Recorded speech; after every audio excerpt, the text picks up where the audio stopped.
See, you guys, you never listened to me. I said that there was going to be trouble, but you didn't listen to me. You guys are crazy. You know, you guys are self-destructive. There's a funny farm and it has your names written all over it. But I'm getting out of here. I smell ice cream.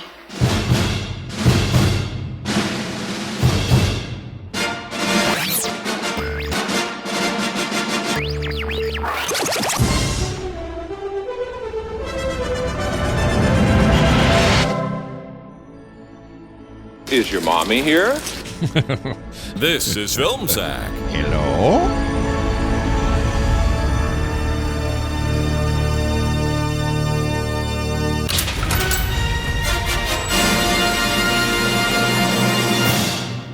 Oh, sure.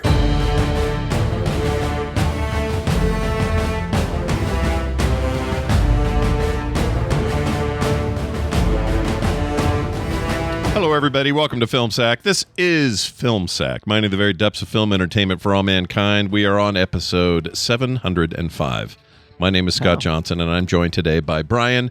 Pull your shirt back down, Chunk Dunaway. Oh, but look, I'm doing the dance. Look at my belly. Oh, hi. Oh, hi. This week on Film Sack, we follow the treasure map of nostalgia to a one-eyed Willie's worth of treasure that is 1985's The Goonies and go on one final adventure with our neighborhood friends before we wave goodbye to the pirate ship filled with our childhood rich stuff and sails off to the shores of HBO Max, where the country club Troy of CEOs Casey Blows is adjusting the rear view mirror of renaming shit, trying to look down our blouse. Hey, you guys. Booby traps. What? Yeah, that's what I said. Booby traps. Yep. Anywho, I was just packing my treasure hunting gear, and I'm starting to realize the folly of purchasing red pillared candles that are the same shape, size, and color as sticks of dynamite. Gee, I sure hope no kids come along after my death and mistake the two in a comical manner that heightens the tension of their adventures. Nah, I'm kidding. I'm dead. I don't care. Copper pot! Randy, that's my mom's favorite piece. She calls it her one-eyed Willie. I was hoping that joke would come up sooner than later. Nicely done. All right, well done. Also with us today, we have Randy. He agrees with Thanos and thinks we should bring back the shorts over sweats look too, Jordan. Aloha, Scott. Brian, thank you for coming to this gathering of the Neighborhood Watch. As you know, we have a criminal gang doing crimes in our quaint seaside village, and we only have two options. Send the police to catch them when they drive back off the beach in their 1984 Jeep Cherokee license plate TFH 962, or send a gang of silly children. We've decided to send you the silly children, and you're going to be just fine as long as you follow my three rules. Number one, resist the urge to collect money from a wishing well. Yeah, I don't understand why, but I don't get it, but don't. The most serious teenage girl among you will remind you to not take the money later. Number two, remember, if you open a brand new hole in the side of a cave, 1,000 bats who have never flown through it before, because it's brand new, will fly through it. So don't do that. Number three, for those of you older boys who wish to, quote, make it, unquote, with a girl later, remember this. By the end of things, most every boy will get a kiss from a girl as a prize. Parents of girls, you are not allowed to be bothered by this. Girls are prizes.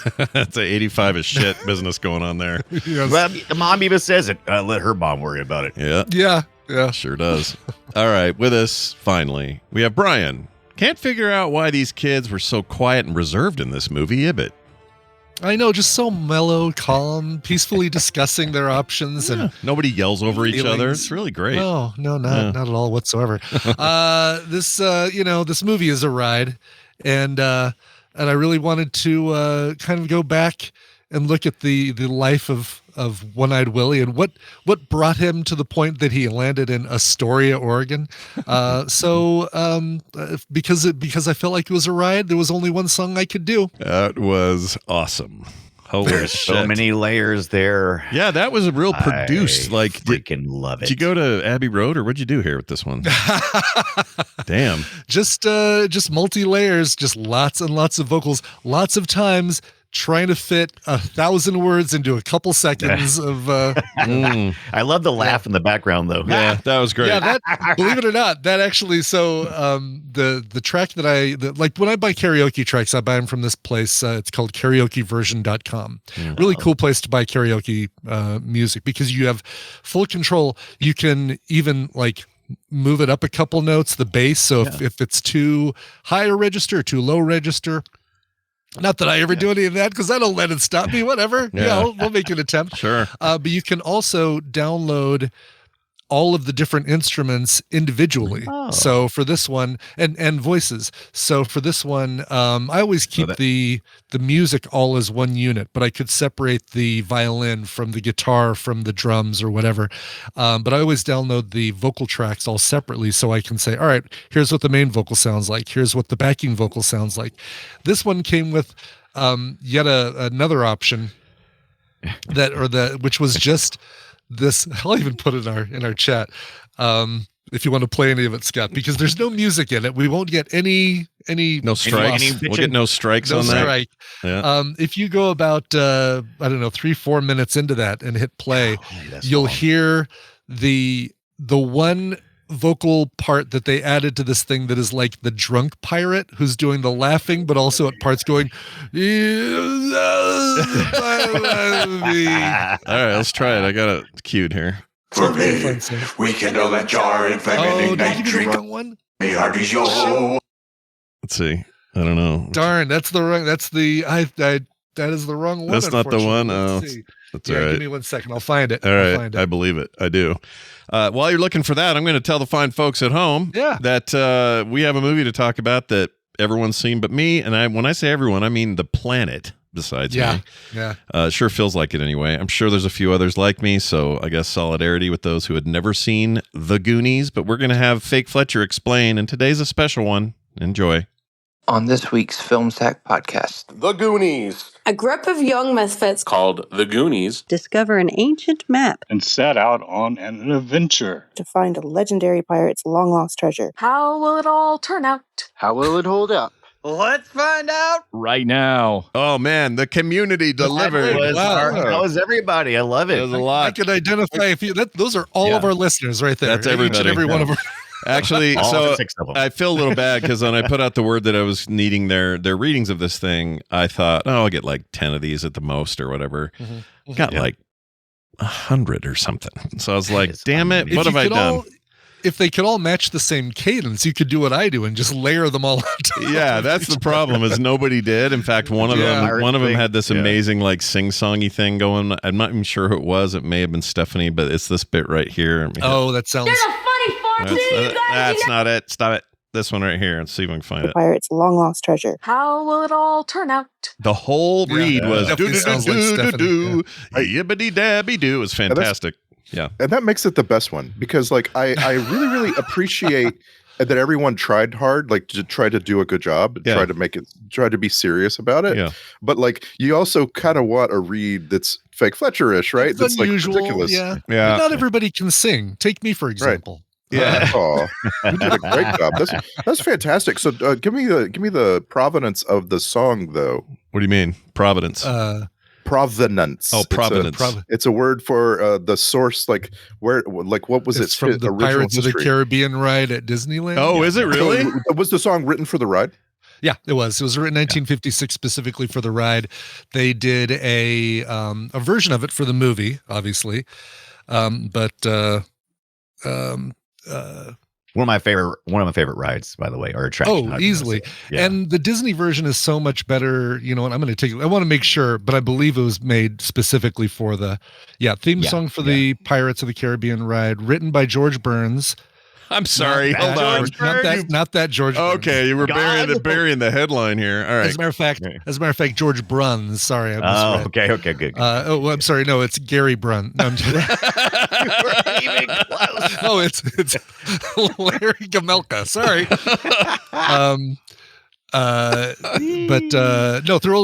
Ravenscroft is one of the voices you hear in that, just like in Haunted Mansion, the Grim Grinning Ghosts. You get Thurl Ravenscroft, the voice of Tony the Tiger. I love watching those behind the scenes stuff with how that stuff was put together. That's always so much fun. That's great. But yeah, they did a version of it for Pirates of the Caribbean, Black Pearl. As a matter of fact, here we go. A few bars are sung by young Elizabeth Swann in the film's opening, and then later an older Elizabeth later teaches it to Captain Jack Sparrow when they're marooned on an island. Okay. Oh, wow. Nice. So I'll play a bit of this one you put up here and see if we can hear Yes, go 4 minutes in, somewhere around there. For me. This guy.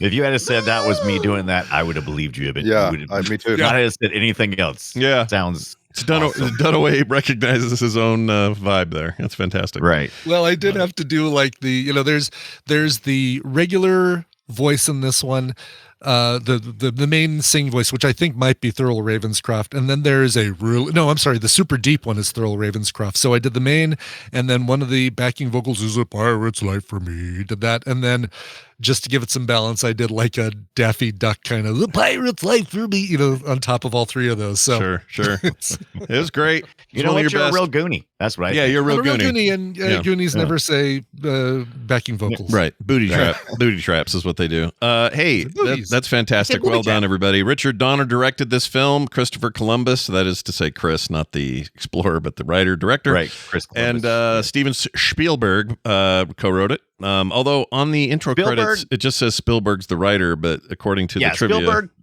Spielberg created the story. Mm-hmm. Chris Columbus wrote the script, really punched up the characters and the ideas, and then Richard Donner came in and tried to wrangle all these kids into doing something awesome, and they did. I think Spielberg also directed the scene where they're in the room with all the pipes. Yeah, right. I was going to say Spielberg was worst part of the film. Yeah, you know what? Me and Dunaway, I know we sometimes have our controversies around Spielberg, but we're going to agree on this point. I hated the pipe scene. the raising and lowering drinking fountain and the toilet and these. Here's the thing. Yeah. This is a bigger subject for this whole movie, and that is movie magic. So we talk about tropes a lot, and there's a lot of tropes here, but there's this other thing that's not a trope, and it's actually just an expectation that is placed upon you, the viewer. And some viewers, they can't deal with it. They can't go there fully.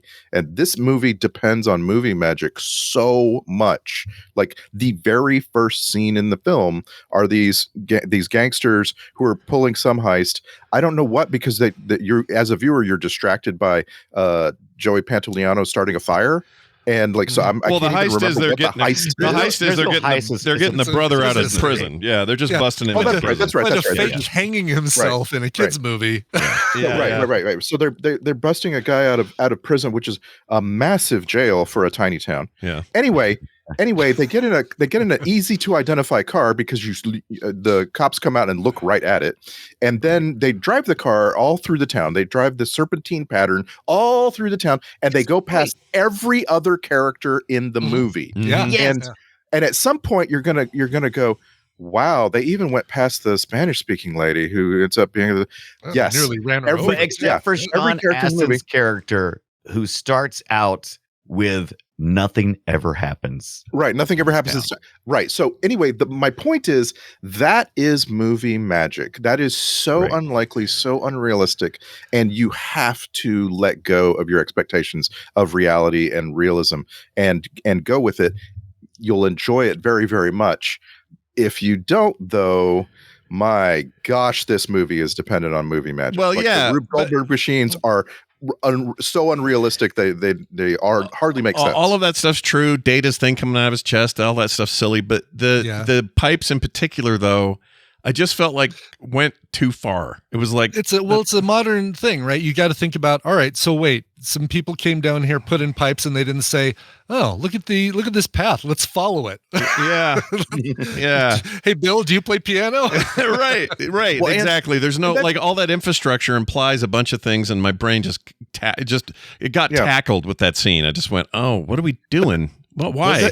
But a way to make movie magic work is to put everything from the perspective of children, because children also don't understand what they're seeing. They make a bunch of assumptions, and those assumptions just round up to, oh, this makes sense. Yeah. And so like it's really difficult nowadays, because like this movie's 40 years old, but like if you can just access the 10-year-old you and look at the movie that way, you know? Yeah. No, there's no question about that. You know, park your brain and you can enjoy it. But yeah, go ahead. The very, Spielberg, you can see his hallmark of writing, which is a very complicated way to get to something, Well of Souls, and a very easy way to get out. Yeah. Push some rocks. Yeah. Like you look at Raiders of the Lost Ark and everything that Indy had to do to get to where the Ark was, or where the where the Ark was, and then really all you have to do is just kind of break a fairly thin wall with a statue to get out.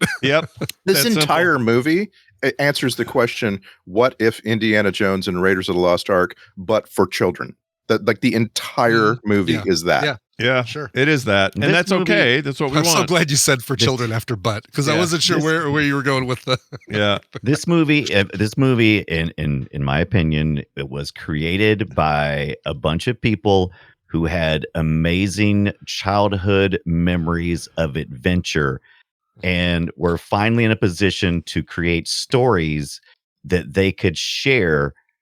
And they did just that. They made movies for 12-year-olds. Yeah. And this spoke to 12-year-olds. Richard Donner. I don't know about we're finally in. Like, this is after E.T. Like, they had already been making these kinds of movies. Well, only for a couple of years. I mean, he did just E.T.'s not 4 Spielberg had years been writing old. these stories. He was finally in the place where he could write these stories. It's not like he wrote E.T. and then he said, I'm also going to write Goonies. He already had the story of Goonies in his head. So it all kind of culminated in Steven Spielberg has a number of stories he wants to tell, and this is one of them. And let me explain something too. The pipe thing is kind of my only issue. I actually like this sort of thing. It fits into a certain kind of 80s motif where kids are given the keys, parents and adults are dumb, and it lets them have an adventure in a movie sense, that because we know it's going to be safe, everyone's going to be okay by the end of this thing, nobody's going to get killed off. Like there's a purity to it. There was a very Spielbergian thing going on. He loved this. You know, Hook is I think a lesser example of this. I think this is better than Hook, like a lot better than Hook. Wholeheartedly agree. Yeah. Yes. I think this is Chris Columbus's writing, inspired by Steven Spielberg's talks with him, because it addresses that time in our lives. And we're going to talk something about a different topic next week, but this is kind of like before that. This is a time in young people's lives when they're having to deal with the first major change and loss in their lives. Right. So this is like about. Like, remember Steven Spielberg wrote Poltergeist, right? Yeah. And like you have to compare this film to Poltergeist because it's got all those same trappings, right? It's about the neighborhood you grew up in. It's about the house and so on and so on. Right. And like Spielberg, there's an old trope like write what you know. Spielberg clearly cares about suburbia. Oh, right? yeah. It's just like that is a really big deal to him. Yeah, it's clear to me likes that writing that's human stories, right? He likes writing those. He likes writing human stories, but he likes, I think, to write. He wants them to be fantastical. He wants them to be out there, because and I like that. I'm a fan. I'm a huge fan of it. Yeah. And this turns out so. The underlying subtext here is the three of you have seen this movie like the rest of the world had when they were kids and 50 times since. Sure. For whatever reason, I missed it. I don't even have a good example or a good answer as to why. I know why. Why? You were born about 3 years too late, because you would have been probably 16 when this came out? I was 15, and I don't think that's it, because I loved all this stuff. I couldn't have been more into these kinds of movies at the time. Yeah. I would have been way into this. Like I was 15 when this came out, and I still managed to get out. Yeah, most kids my age saw it, no problem. I don't think that's it. I don't think it's an age thing. This is, I mean, if it was 10, 20 years later, sure, obviously, but I was right there. I was perfectly suited for it. Me and my friends would have gone out of our way to see a movie like this. Yeah. I don't know what happened, honestly. It just didn't ever align. It's kind of like now. There's things from a year ago I thought I would have seen and I haven't seen. Was there any part of this though when you're a kid that seems like poser-ish? Like it's like it's trying to appeal to you in a fake way? No, I think it actually. So here's my I guess this is my overall takeaway. It actually succeeded in being what I'm sad I missed out on. Like I don't look at this through 40 years later eyes and go, I don't understand the hype and this isn't as good as everyone told me it was. I think this is great. I really enjoyed myself. I think there are some problems, but most of those are probably problems I would have had then. I think I would have complained about the pipes then, even at 50. I'll tell you what my parents complained about, because they took me to see this in the theater when I was 10, and my parents were appalled at the drugs jokes, the Spanish Corey Feldman, Spanish jokes. Yeah, boy, those promise sure don't age well knowing Corey Feldman. I promise you, there were not subtitles on the screen. There were absolutely not words on the screen in the movie theater.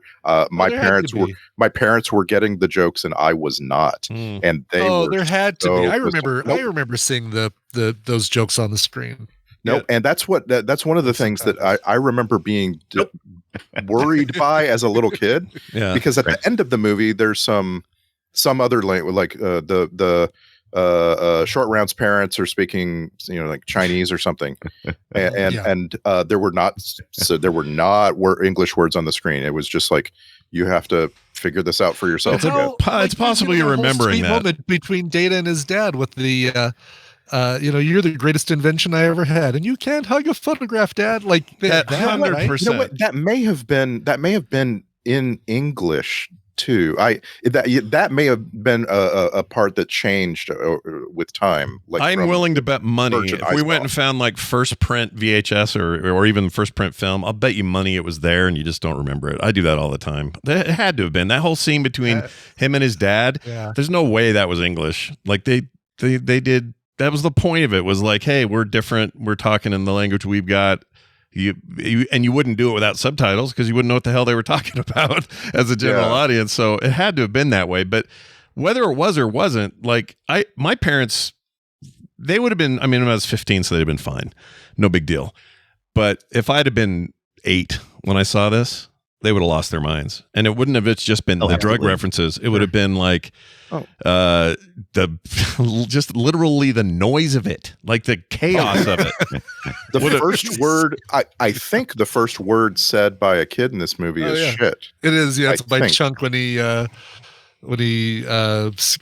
pushes his pizza against the window and his shake goes all over his face, and that's something I didn't remember. That blew my mind that we say the word shit to start the movie.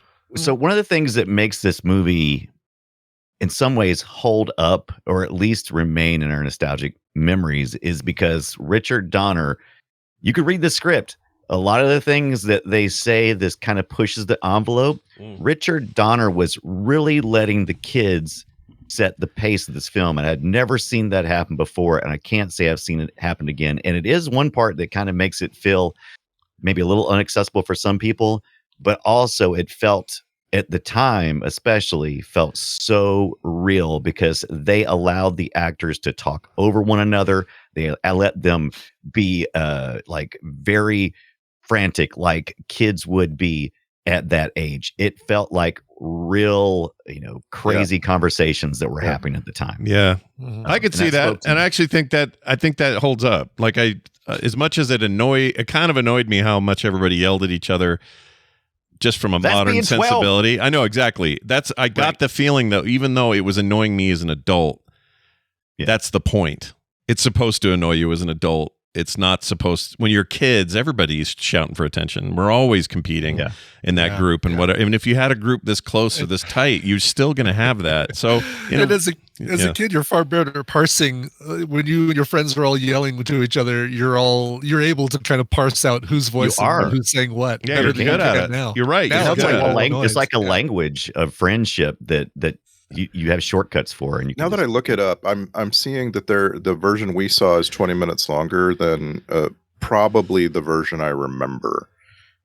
They cut 20 minutes of this movie. So are you talking about the Disney cut? Because maybe I remember. It should say what the different Yeah, usually they'll say what minutes were filled with what or what they cut out or whatever. Usually. I don't know. Well, talking about that. I know that you could cut 20 minutes of kids screaming from this movie. No, you could not. But- I love every minute of the screaming. Right, you kind of can't because it's all of it. Yeah. Well, and they scream over so much exposition. Like there is this is so important stuff, much of and there's scenes that I didn't remember, and I'm like, why didn't this scar me as a child? The putting your hand in the blender scene, like that should have really ruined me. I'm sure I saw it. Yeah. Yeah, I again, I don't have a reference for it because I didn't see it back then, but I think that I don't know. This is how I get when I rewatch Back to the Future. There's shit in there. I go, oh wait, was that in the version I saw? And then I never remember. Yeah. So there was a deleted scene with an octopus that comes up out of the water as they're approaching the Inferno, as they're kind of coming in from the water slide. The boat. Sorry, the boat's in the Inferno, and this is available on YouTube. You can watch it, and I highly recommend you do with like. Whew, so glad they took that out. Right. Sometimes you go. They made a cut. That was a good cut. Yeah, it was a good cut. So this giant octopus comes out of the water, starts it's basically doing the thing where it's brushing up against Martha Plimpton's character, but Mouth is right behind her, so she thinks it's Mouth going, touching her. And finally she turns around and decks him only to have the one of the tentacles start wrapping around her. Data grabs his Walkman, which somehow is able to play with some sort of speaker without the headphones. Puts on some funk song. Mm-hmm. Yeah, it's in the octopus's beak. I mean, well, then he shoves it. He shoves it in the octopus's beak, and then the octopus dances away. Yeah, wow. It's really. Are you serious? That's terrible. To really appreciate the fight scene. Oh my gosh! If you watch Cyndi Lauper video, you didn't miss it. Yeah. But yeah, it's amazing. That's insane. Well cut. When the kids are all out on the beach and they're yelling about, oh yeah, there was a pirate ship and there was, big blocks that dropped from the ceiling. And then Data says, there was a big octopus. And one of the reporters goes, octopus. And it's like, that they left that in, even though it's a reference to being they cut out. That's freaking funny that they even made I don't remember him saying that, but that's wild. Yeah. I mean, obviously some scenes deserve to be cut, but if they had that thing like musically like dance away, that may be enough for me to rage quit the damn movie. That's it was a smart cut. It's so bad because. But do you remember? Do you know that Disney added it back in at one point because they had to cut a bunch of crap. Well, they cut all the drug. The Corey Feldman drug talk. They did leave if you do a bad job, we're going to lock you in the attic. But all the drugs, sort the drugs, and here's where they keep all the sex toys, whatever. And then Disney was like, "But you know what fits in here? Octopus." Yeah, put the octopus in. Yeah, that's wild. By the way, can we have a trope alert? Of course, always. Hold on, where is it? Yeah, usually it's right in front of me. There we go. You happen to live in the house where the attic happens to have everything you need to go on an adventure, and you've just never looked up there until today. Wow, that's cool. Like this stuff isn't in the attic of any other house in this town. It's like attics used to house a lot more things. Historian. Right. But yeah, I mean, the idea is that's the conceit, right? But it also like. I don't know any historians that probably keep that much shit in their house. Like, and there's a constant, obviously a hard rule of don't go up there. Dad will murder you. Right. Exactly. And they're like, well, what do we care? They're about to tear everything down. F it. Right. Let's go. Mm-hmm. And by the way, that's in the middle of an incredible sequence of Chunk breaking things. Chunk breaks so much stuff before, during, and after the attic scene. It's unbelievable how many things. Chunk would have been kicked out of this group by every kid in it. It's especially Short Round because Short Round makes things. But Short Round is the kid that makes things. Chunk breaks things. He's so wrong for them. I like to have his fancy Rube Goldberg device to open the front gate, which you can only do once a day if it relies on a chicken laying an egg. Yeah. By the way, I was going to say that you better get in the one time, or you're waiting a whole 24 hours or more. And you got to keep Chunk- that sprinkler running all the time. Or apparently, Chunk could have just reached over the gate and pulled the rope attached to the latch. Like they would have. You gotta stand there. follow. If you're a kid in a neighborhood like this, you gotta follow the rules. Everybody's your friend, regardless of whether you like them or and this not. this is what I'm talking about with movie magic, right? So like, it's not just that Mikey makes Rube Goldberg machines and Short Round Data. And I want to appreciate Ibit for using their movie names, because I've never, except for Chunk, I have come on, never. Mouth. Come on. Oh, they say Data like a million times. Yeah, sure, but like that's a character on The Next Generation for me. And I like, couldn't tell you. You could put a gun to my head. I could not tell you what Martha Plimpton's character is. And I think good. Cary Green is. Oh, the guy even yells it. You're a Goonie. Oh, Alex is Andy. Alex. Andy? Yeah. And by the way, I didn't realize until this viewing Andy, that you're right, dad, Andy. the dad is Timu Stephen King. So anyway, Yes, I thought it was too. Yeah, I thought, that's Stephen King. No, Martha Plimpton plays anyway, Steph. By the way, that's Steph. Is who she is. Steph. Yeah. Okay. Yeah. I'll forget it in 5 minutes. Yeah. My point is, like, you're set up for the Rube Goldberg machines later in the cave, because you've already gotten into the mindset this is a world where Rube Goldberg machines exist and they work every time, right? Right. And like that's movie magic right there. Yeah. Yeah. I mean, I don't. Again, like as a first-time viewer, I had a really, really great time, and it fit the mold of what I wanted and expected and understand why everybody raves about it and why I would put it above Hook. I would put it above a lot of those like Adventures in Babysitting or freaking, any of these things where kids are all out on some adventure, whether it's, a little bit more park your brain like this or a little more realistic. This is where it is in people's memories for a reason. I think it's good. I really think this is good. It's a good time. There are a couple of issues, but most of them boil down to it's okay. It's for kids, or it was 40 years ago. I will say this, though. The film transfer and the audio transfer on this were freaking impeccable. Like, really good. Really good. Yeah, I was actually worried about that because originally I was like, well, I'm just going to watch my DVD copy. And I threw it in the player, and it does not work. It is a Warner Brothers release, and I looked. Oh, my God. It is around 2000, 2008 when it was released, the one version I have. And those all have the laser rot. Oh, really? Oh, wow. Toast. And I was a little bit pissed at first, like, oh, son of a butthole. And I was like, you know what? usually these tapes and DVDs, I only collect the ones that aren't really being preserved very well. Goonies is preserved the hella. Oh, it's great. So I'm shocked by it. I was actually really surprised by it. I expected it to be a little tinny on the audio side. I expected the video to be a little washed out. It looked like carefully preserved, maybe remastered. I don't know. But it looked great. You get a good quality of those kids screaming over. It's great. Yeah, but it does add a lot to, like, because I did this with headphones because I'm capturing audio and stuff, and the surround sounded good. Like stereo quality was great. Like it was the music bang. My favorite moment in the movie for sound is the moment where some older kids driving a convertible, because that's realistic, clamp down on Thanos's hand and drag him along on a little girl's bike. Yep.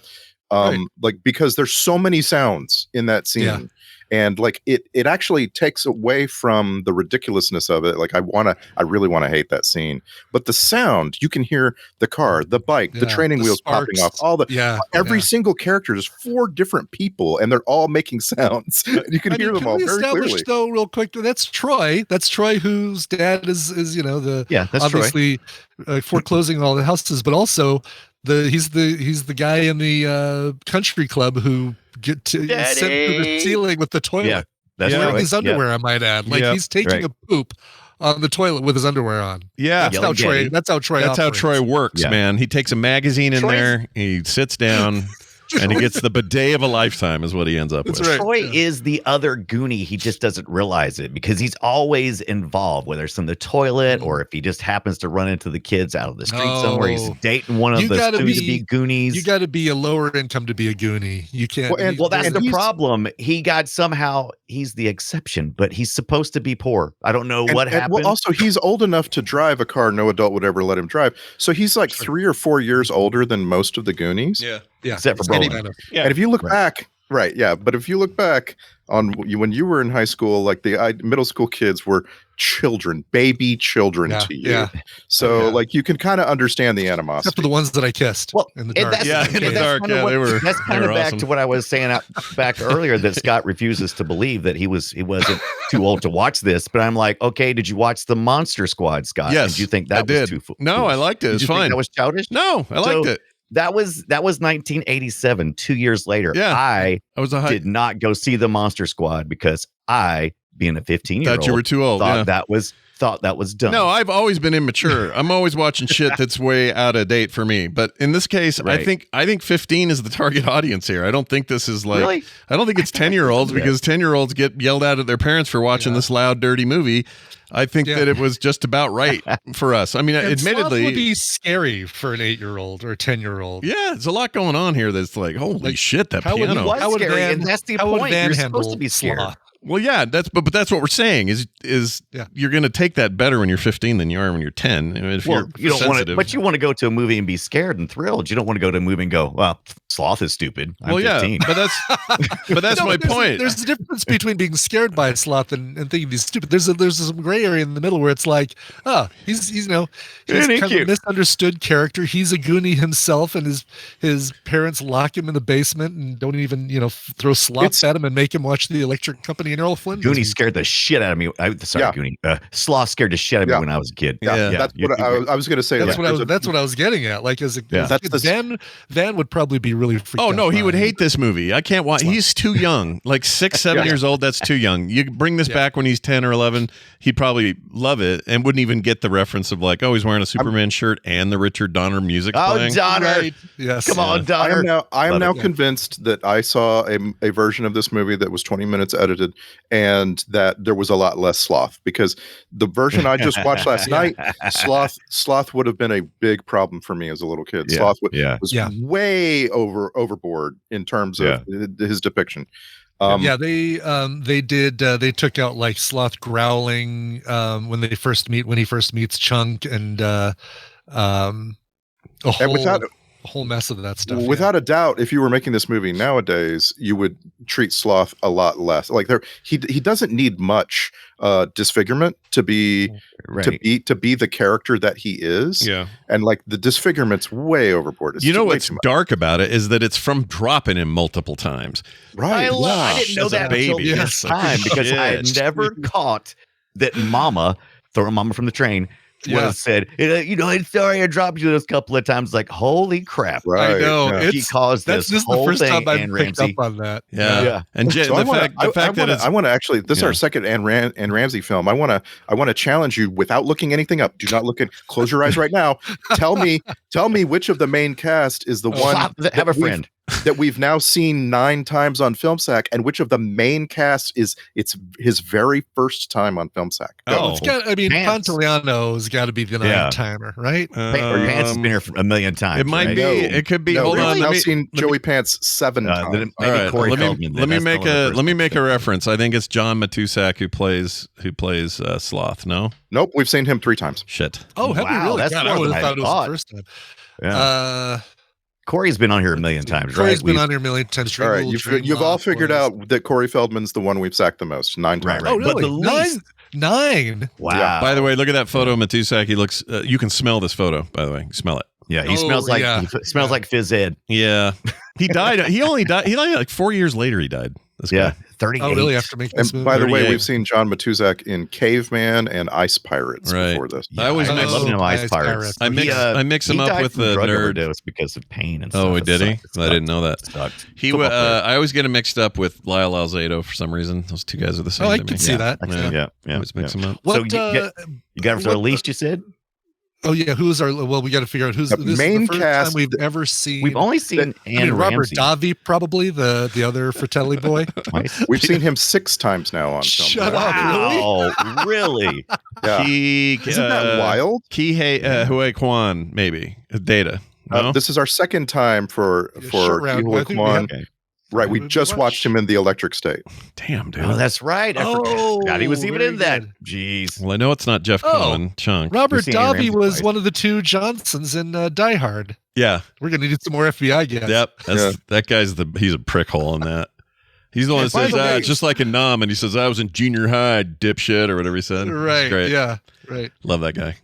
By the way, there is definitely a decade here, and you could define it as like 83 to 94. There's this decade here that contains all of these movies for these actors. Every film that we've sacked that has Corey Feldman in it was made in that decade. Yeah, So maybe all right. So Plimpton, maybe have we not seen Plimpton in anything? I'm just gonna give you the answer. The answer is this is our very first time sacking Sean Astin. Oh, what? Oh, really? Wow. I always. Well, we've never done Rudy. We've never done any of the Lord of the Rings movies. You're right. I always get it in my head that he's in that Zathura movie, but that's that other kid who's in Oh, no, you're right. more Yeah. modern stuff. Hunger Games. Yeah, Hunger Games kid. I always mix him up. Oh yeah. And it's really breathtaking how many child actors there were. That there may still be, but like at the time, it's amazing how many different actors. Oh, we were into it back then. Yeah. Acting as a kid. The worst part of that is just knowing how many douchebags in Hollywood were like molesting half of them. Abusing. Yeah. Yeah.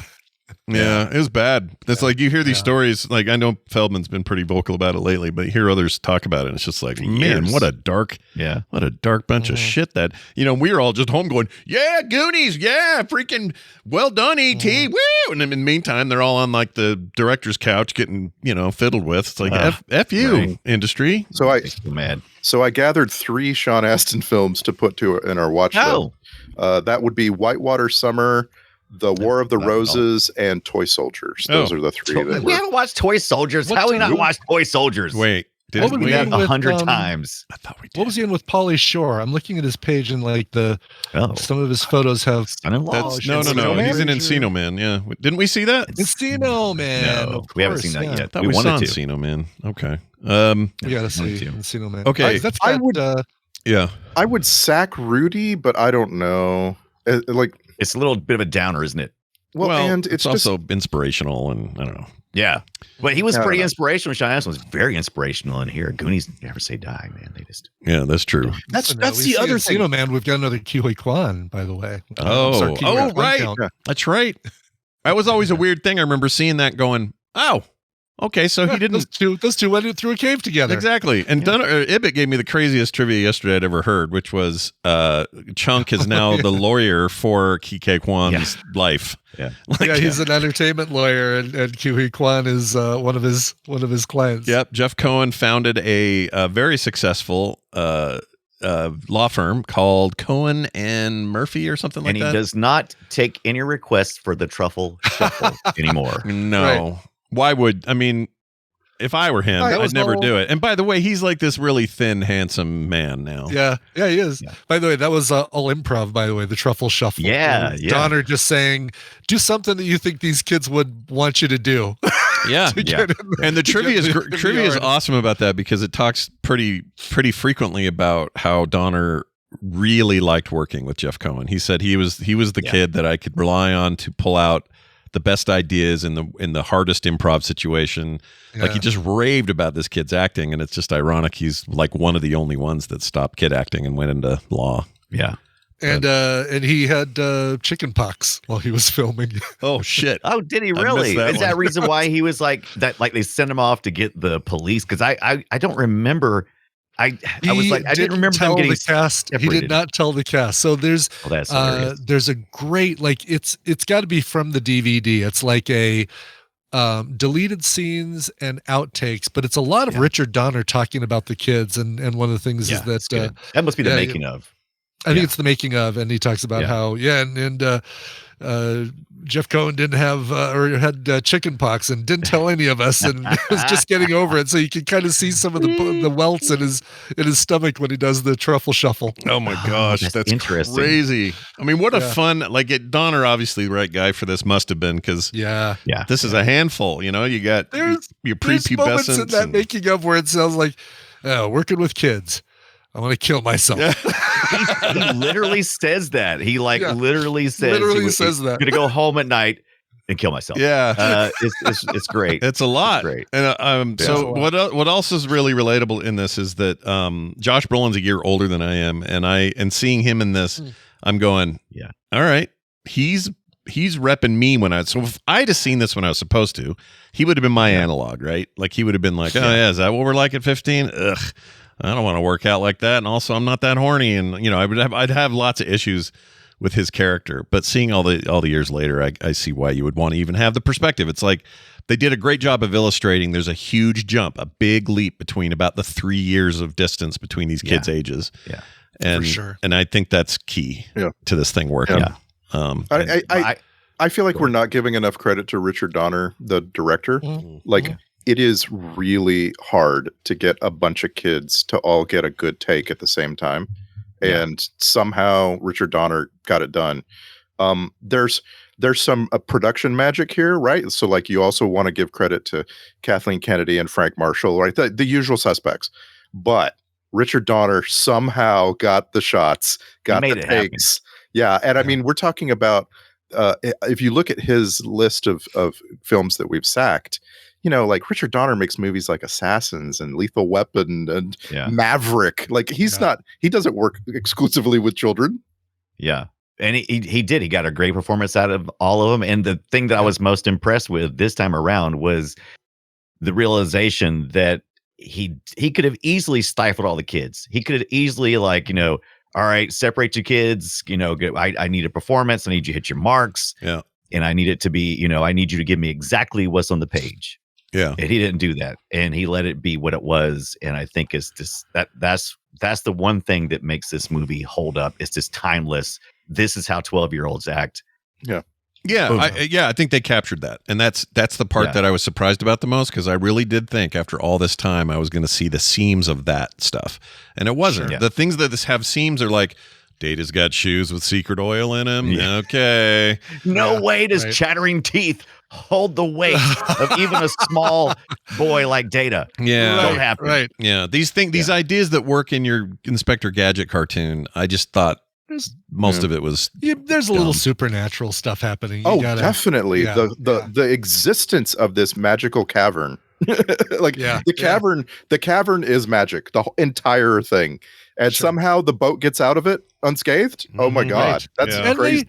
And they just wave it. You just are, bye, Willie. Like, no, anybody got a motorboat? There's millions of dollars of gold on that damn thing. Everyone who lives on the coast has a motorboat. They're all chasing after that thing. Yeah, exactly. That's what I want to see them address in Goonies 2, which they're officially really working on now. There's a treatment being written, and they're working towards they've talked about it for decades now, and there is another Goonies. So I'd be curious what's going to happen.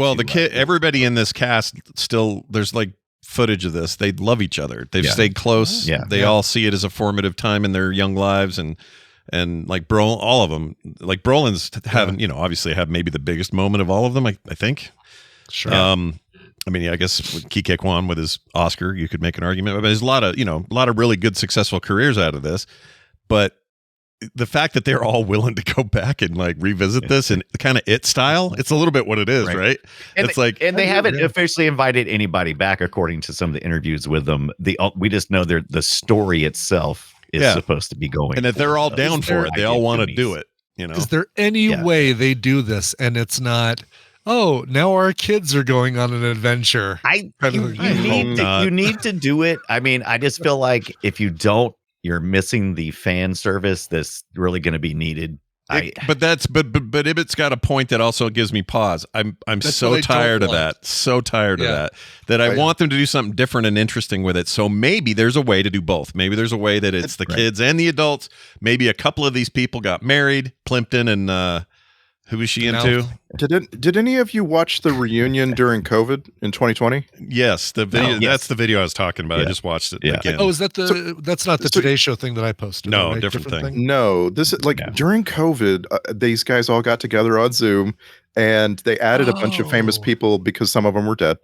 And they just read the script like from beginning to end. Yeah, And yeah. it was amazing. Like they had like Gene Smart instead of Instead of Ann Mama Ramsey? Fratelli. Yeah. Yeah. And, oh my gosh, dude! yeah. I need to go seek that out. I didn't see that. Yeah, and they had Carrie Elwes narrating, and it was freaking amazing. There was some cool stuff that came out of that weird COVID reunion really stuff. were, yeah. But Oh, yeah. Can I say something about her real quick? I think Martha Plimpton. Sorry, not Gene Smart. I'll jump back to Martha yeah. Plimpton. I really like her and everything. Raising Hope was like this amazing Raising thing. Hope is so Yeah. good. Because I never really had this as an anchor, though. I didn't know kind of her beginnings or whatever. Oh, you weren't in love with Martha Plimpton as a teenager. I would now, but here's Oh my here's my God. here's my takeaway. I walked away from this going, I would hang out with her every freaking day of my life. Yeah. I would As be so into that friendship / maybe benefits. I don't know. I am As a now. freaking- I would have been a Carrie Green. Oh, yeah, yeah. I was a Carrie The Green girl guy next back door. then, right? Yeah. But these days it would be like, I'd be Yeah. hanging out with Martha Plimpton as for sure. as a sixth grader, I already fully understood the trope of you just take the glasses off and get down to business. I was creepy. I was so my God, what a crush I had on her. Yeah. I love Martha Plimpton's character in Raising Hope, and I love the fact that she always got the words wrong as that character in that story, Yeah. and they did that so much in this movie with That's what I getting the said. words wrong. That's Yeah. what I Oh, did you said. say that? When did you say that? I didn't hear you say that. No. No, I'm saying that's what. Oh. That's Oh, what. that's what I know. what Sean I Astin thought would you were say. middle enlightened me. That's Yeah. hilarious. All right, No. go ahead. Literally, he would say, "That's what I said."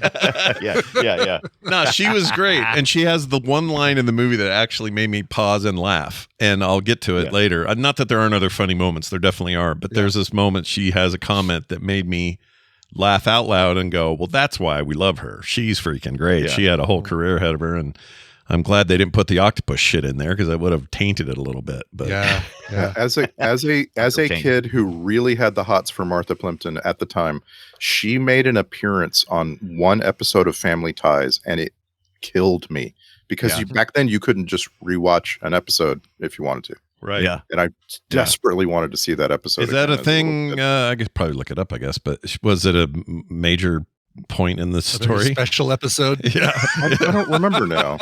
She always looks like it's like she did play tragic characters lots of times in the TV shows. Because she was able to do that range, I suppose. So I'm not sure. Yeah. Well, she was a movie actress as a kid, and a lot of these things, like she was in The Mosquito Coast, which we should probably sack. Yeah, we probably should. Yeah, A couple years after this, I think. Yeah. I'd watch it. 86, I think. What it was, she was in Parenthood. Mosquito Coast was Donner again as well. Yeah. Oh wow. Yeah. No, that's a Peter Weir film. Are you sure? But yeah, I'm positive. Shit. Yeah, that's a I'm Peter thinking Weir of something film. else. Yeah, I'm thinking of something else. But Anyway, Harrison Ford feels very connected to Donner and Spielberg. Right? Sure. yeah. Oh. No, I was looking to see if George Plimpton was any relation Related? to Martha Plimpton. No, Hilarious. he's a Plimpton with a Y. She's a Plimpton with an I. But her dad is Keith Carradine. What? Wait a minute. Oh, that ain't good because he died in a weird way. That's not right. He did die in a creepy way. He died. He's the one that he did the whole hanging pants Erotic down. asphyxiation. Yeah, the wiener What? deal. Yeah. But Bill, it's Yeah. Kill, This is not Kill Bill. something that I knew at all. I had no idea, dude. That's crazy to me.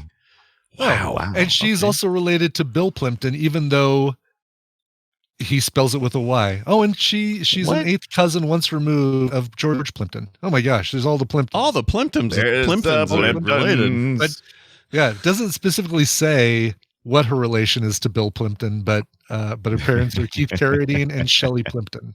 Well, I love her. Shelley Plimpton. She's great in Shelley this. Plimpton. I think she's like, for me, she's anchoring in this. She's like important in this.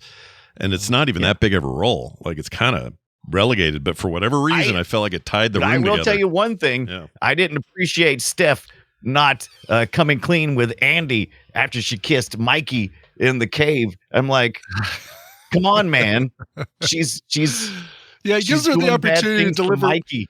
deliver one of the most awkward lines in the film. Like, you keep kissing girls like that, and the parts of you that Oh my don't God. work are going to catch up to the ones that do. Yeah, It's like, I didn't like it. The all of the lines between all of the lines between Corey Feldman and another character about themselves were awkward. Like when Corey Feldman is given lines that are just good jokes, they're great. Yeah. But when he has to describe another person, I was just like, oh God, make it stop. That was always Corey Feldman's character, though. In these different movies, he was.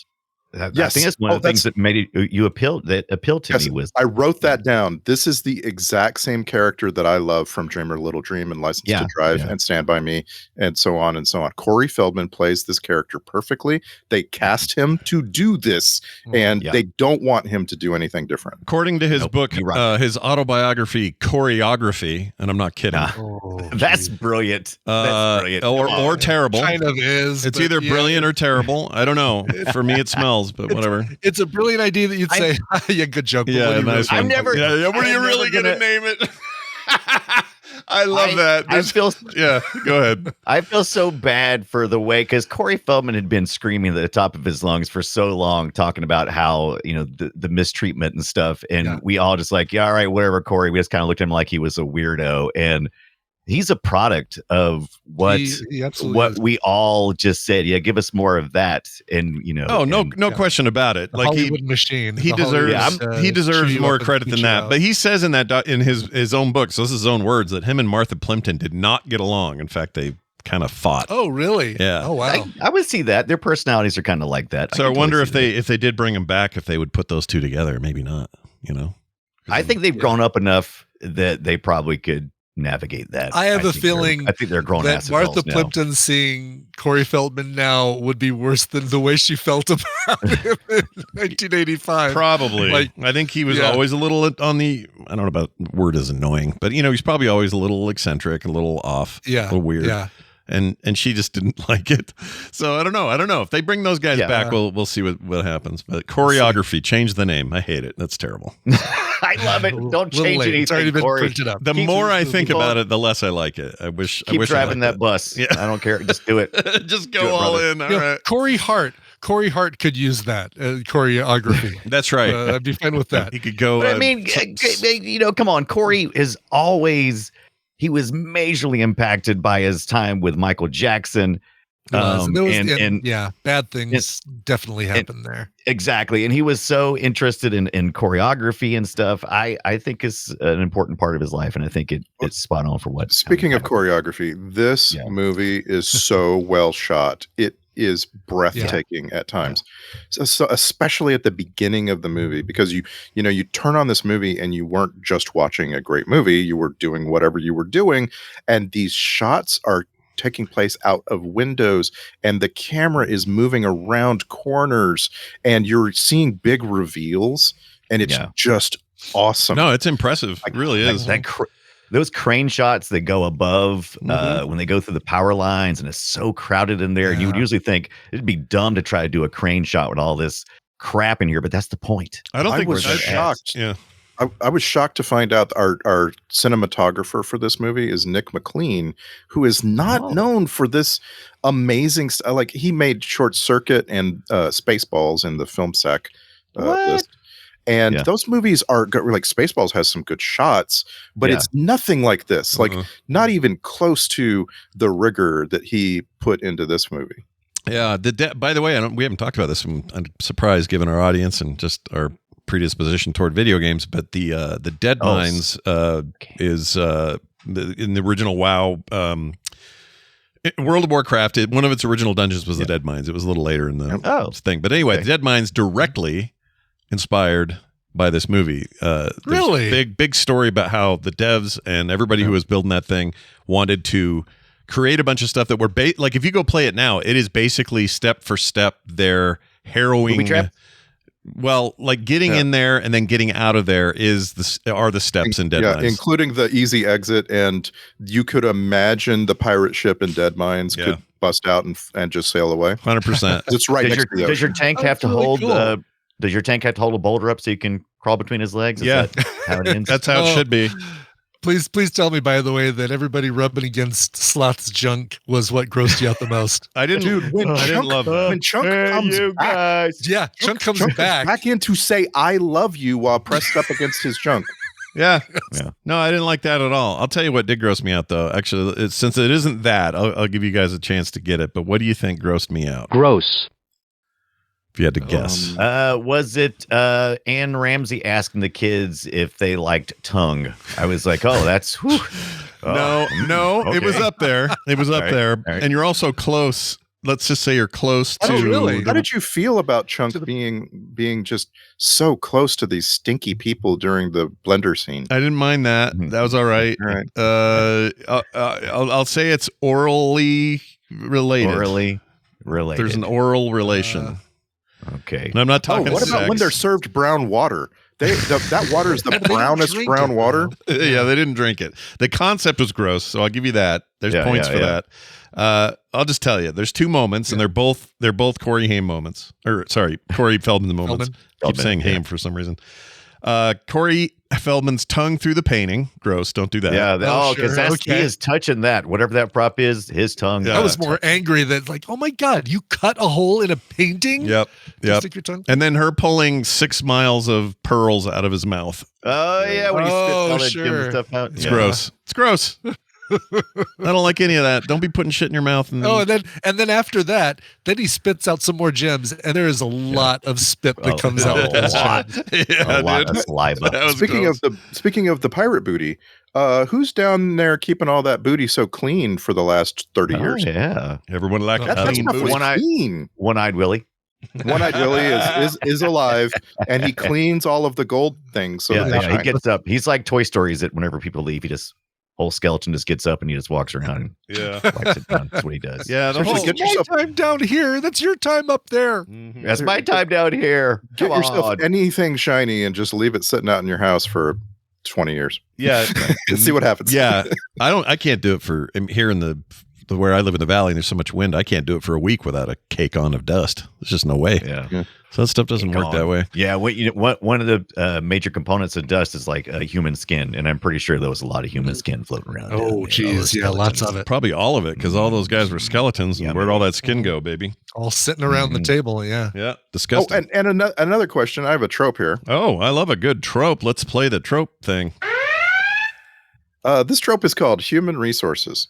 So a lot of what these kids encounter in this movie are the skeletons of dead people. Yeah. What about that? Why are we not talking about the human resources that went into making all this stuff? There's a lot of long dead people in this movie. And we're just like, okay, whatever. We don't care. We're not going to. None of them are actual, like importance. Except We for don't have to Copperpot. think about- Copperpot. Yeah, well, Copperpot and One-Eyed Willie. Otherwise, these are just Indiana Jones skeletons that. Yeah. I guess One-Eyed Willie was born One-Eyed Willie, because I would have thought he would have like lost it in a fight. No, if that thing like that, his eye hole Skull is is to be sealed. told. Yeah, that was like bone there. That's really. Yeah. I don't know if that was just them being too flippant about, not worrying And if about that's it. the case, yeah. I mean, I feel like if you've just got skin there that doesn't have like a weird cut or stitches or a scar, you don't need an eye patch. I know. And what out of all the things that bother me, that was number 2. Here's number 1. Okay. All right. Ready for number 1 thing that bothered me this time watching it critically? Thank you, Film Sack, for making me watch my childhood memories critically. Yeah. You can't rhyme in Spanish in a little prose or whatever, and then also rhyme in English. He was rhyming all the stuff, and the translation was all rhymey When too. he was I'm reading like, in no. British too, like trace passes and I was also ready for Corey Feldman to be like a polyglot. I wanted him to find himself translating French and Chinese and so on. And like I felt like they missed something there. He could have been even funnier. Yeah, I what he was doing to that poor lady was freaking mean. Yeah, but it was 12-year-old me found it hilarious. Yeah, I think I would have as a kid too. That's the kind of stuff you'd laugh at.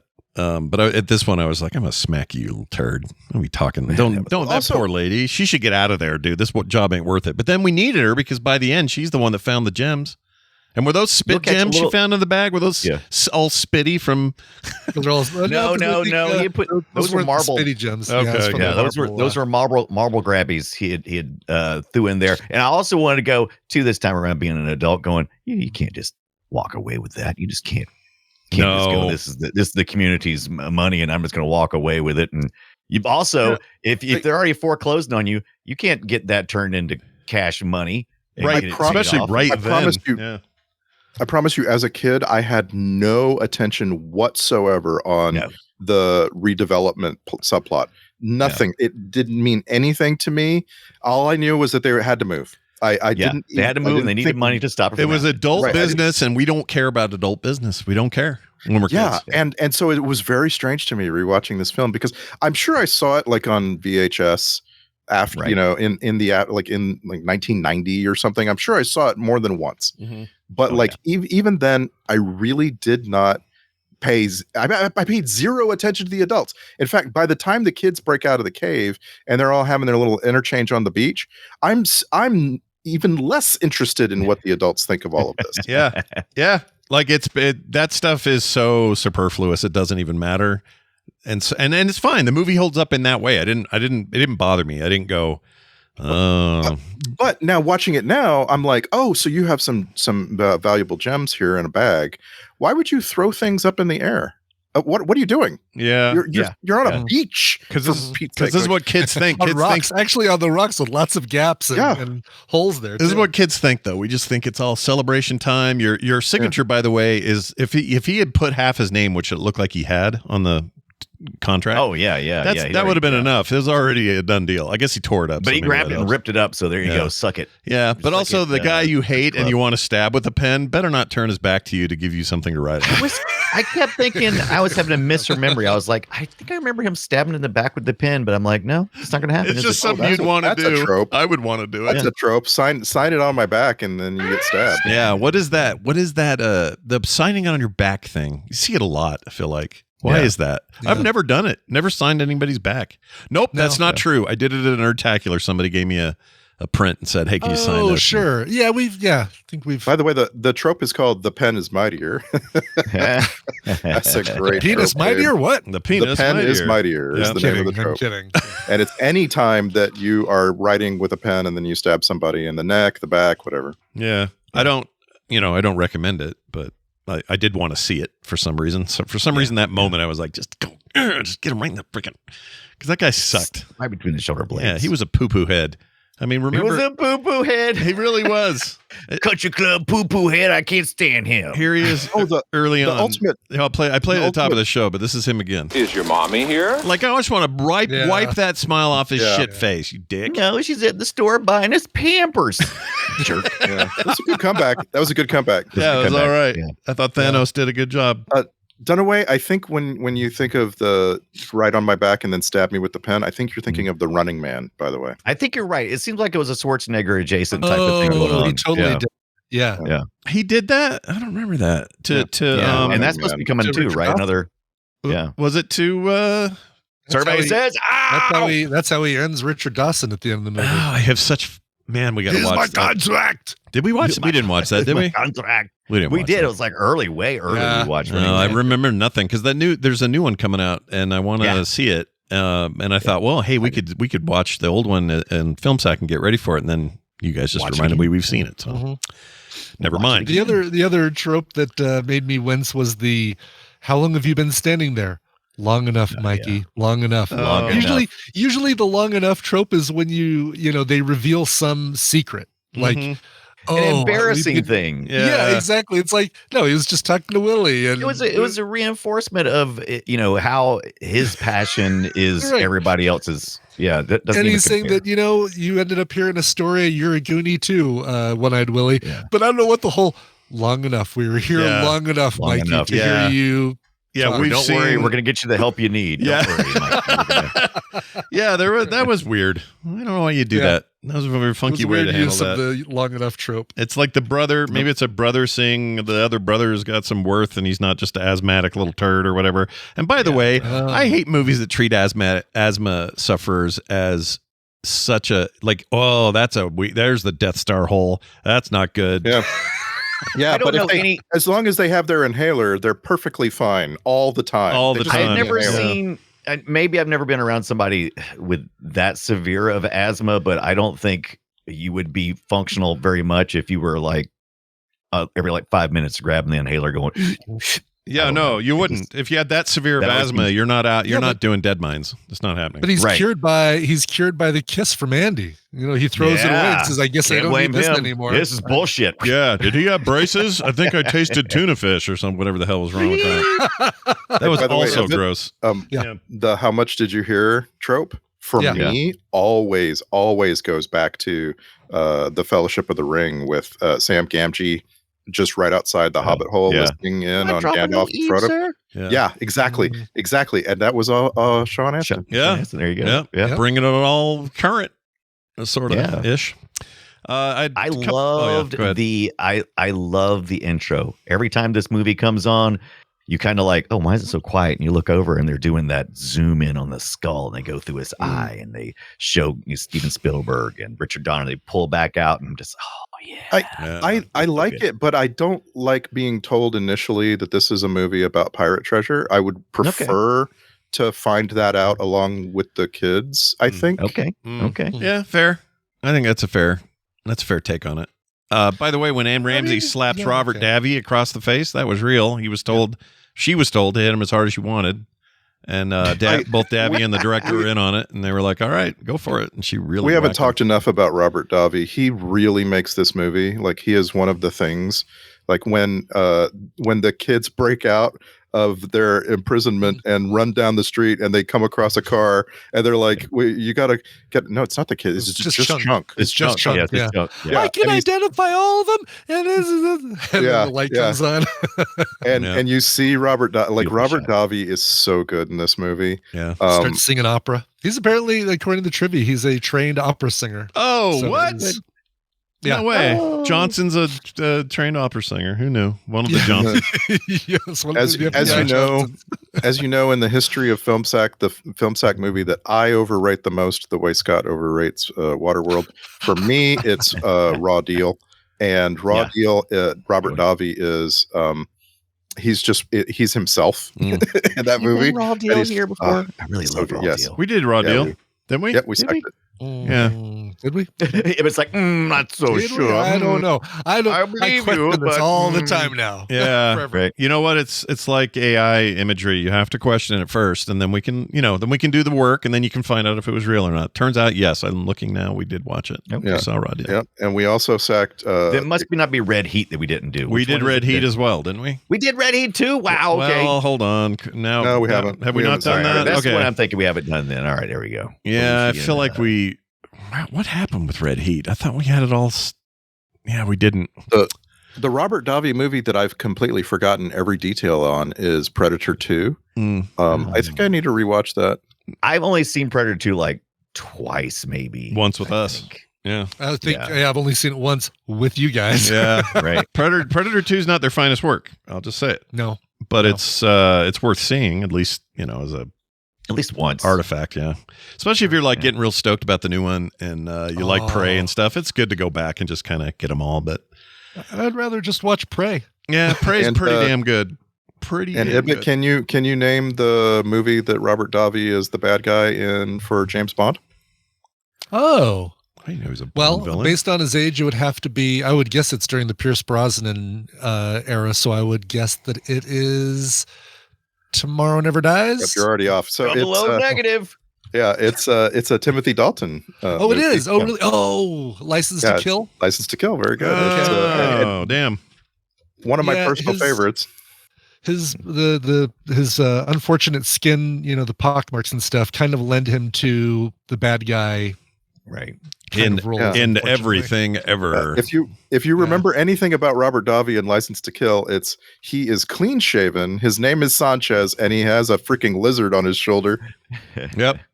Like you want. Like you He has want to a- have. You want that. It's a giant lizard on his shoulder, like a parrot. Oh, I have no memory of Oh, that. funny. I should- No, I don't remember that either. We're going to get to that one eventually, right? We'll get around to it. Well, all right then. Oh, I found a couple other things here. Cass was not allowed to see the pirate ship before the scene was shot. Director Donner wanted to catch their gesture reactions at the full size and scope of it, which was a full set. So they were.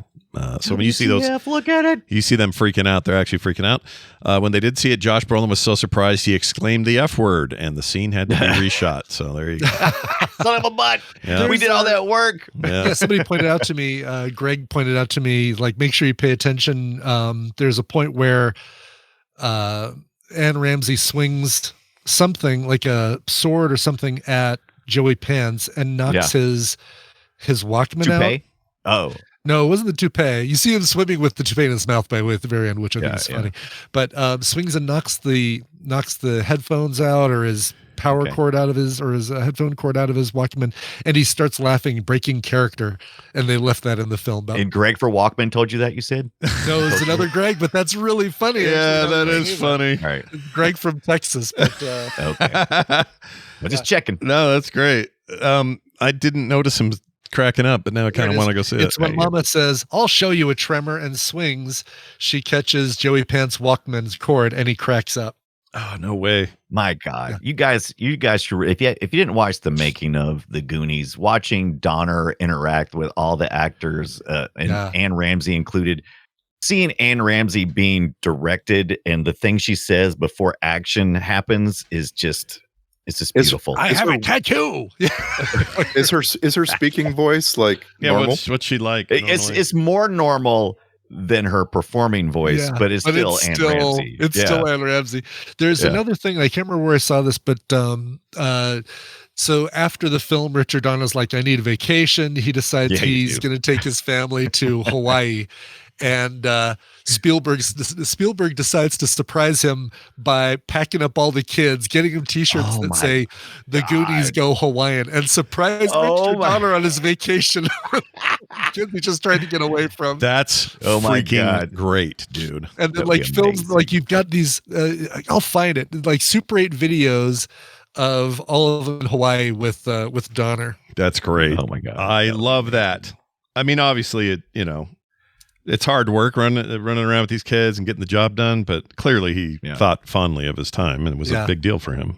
Anybody got another film sack movie we've seen that was shot in Astoria, Oregon?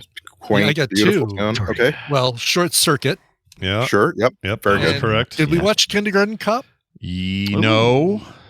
Wait, I don't remember it. But that's a really good call. Those are the two, because they make a big deal out of Astoria for Kindergarten Cop, and because I kind of looked at that place and said, I wouldn't mind living in Astoria. I know, Oregon. dude. It's it looks a little coastal. It's a little humid looking, maybe, but that's fine. You know, I'm fine with humidity. Yeah, it's all right. It reminded me definitely Pacific Northwest vibes the whole time. It was nice. Yeah, I think eventually we need to sack Free Willy. It was that's both a no-brainer. Both it and the sequel were shot there. In Astoria as well. Yeah, we snuck our nieces into the drive-in to see Free Willy. In the trunk of the car. It was really to save free money at the drive-in. Willy. Yep. Wait, you were trying to make it. Hold on. To make it Free Willy. Did you just say the kids were in the trunk? Yeah, kids were in the trunk. That's amazing. It acts like that's normal. Yeah. You act like it's nothing. I think that's actually illegal. It's. I don't know. I guess I don't know. I don't know if it's illegal or not. Right. But damn, that's amazing. Right before we turned into the driveway that goes into the drive-in movie theater, like we weren't driving on the highway with them in the trunk. It was basically like they were in the trunk from the last moment that the people at the ticket booth would not see us putting the kids in the trunk, to the point where we got the car parked where we're going to watch the movie and open it back up. That's amazing. If I was having you sign my terms of service, I'm going to have to check. And also, it wasn't like they were 3. Like they were in on it. They knew. They were like 12 and 15. Well, that's even worse, because now they know this is how life works. This is what you do. You know, they've gone down the bad path. Those two.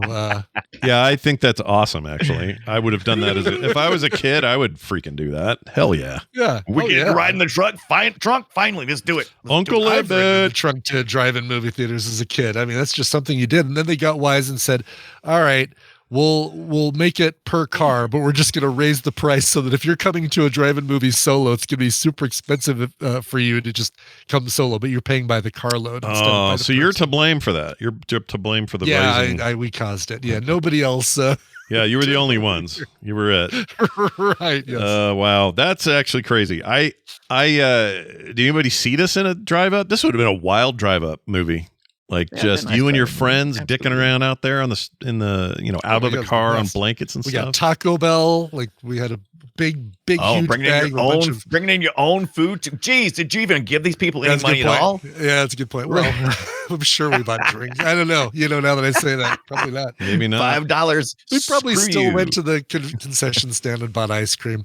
There was, we had so many hilarious drive-in movie experiences. There was one where, I don't know how hilarious this was for everybody, but it was hilarious in hindsight. This was down at the Cinderella Twin Drive-In, which is at the south side of town, and we were there. There was some movie that Tristan wanted to see, and then the second feature was Anchorman, and he kind of fell asleep for Anchorman. So Tina and I just watched Anchorman, but there were these annoying kids who were running through and yelling and making noise, running through the drive-through or drive-in or drive-through. Drive-in parking area. Yeah. And this was one of those that had, because it was a long time drive-in movie theater, they still had the poles with the speakers on them, but they also had the FM radio. And so you could do the FM radio and not have to worry about opening your window and hanging this metal box on it to get the audio. Right. But for whatever reason, the speakers in my Corolla were only in the front. So what we did is we pulled forward and did the speakers and the combination of the metal box and the speakers in my car. So Tristan could hear the movie in the back. Yeah. And these annoying kids were running through, and one of them clotheslined himself on. God. Oh, that's And great. this is why we don't have the metal boxes anymore, people. This is the reason why they had to stop doing that. But you almost single-handedly destroyed the drive-in movie theater. Yeah. I'd argue that we were doing the right thing by using the box the way it was intended, and the kids kind of ruined it by running through the cars. Yeah, it would hold up in court. You'd be all right. Yeah, my little town's drive-in movie theater had the thing. It would disconnect very easily, so that when people drove away with it mounted on their window, it would just disconnect, and then they'd gather it from you at the at the exit. Oh yeah, boy. The problem was that was a super easy disconnect, and it would come loose during the movie. And it drove me freaking crazy. We got pretty quick on the bandwagon of the FM frequency thing, where and which was great because we didn't live that far from the theater, and we could pick it up. And so that's cool. So you just listen to movies and not have to. Yeah. So Dunaway's part of the reason why drive-ins went away. Yeah. Oh, did you give them any money at all, Dunaway? Yeah. I wasn't going there anyway, but if they were replaying Star Wars and I listened to on the radio, they weren't losing no money from that. Yeah. I remember though that not being great in every case. I remember going to a drive-in theater that was a pretty popular one here, and the FM radio thing was fine until it wasn't, because another FM station would interfere, and you'd get like, yes, we're going Spanish to do this stuff in the movie, and then all of a sudden, and you're like, gosh, dang it. Well, it always pirate Spanish radio. For us, it always had to be at the far ends of the band, which have a shorter frequency, which means that you had to be right on the money to get any quality, and it usually wasn't. Yeah, it happened this Christmas, and we did one of those drive around light shows. Oh yeah, and they played the music and stuff. And there were certain turns where it was like, oh, the Screamo local metal station's on now suddenly, and then it would go away again. It was really weird.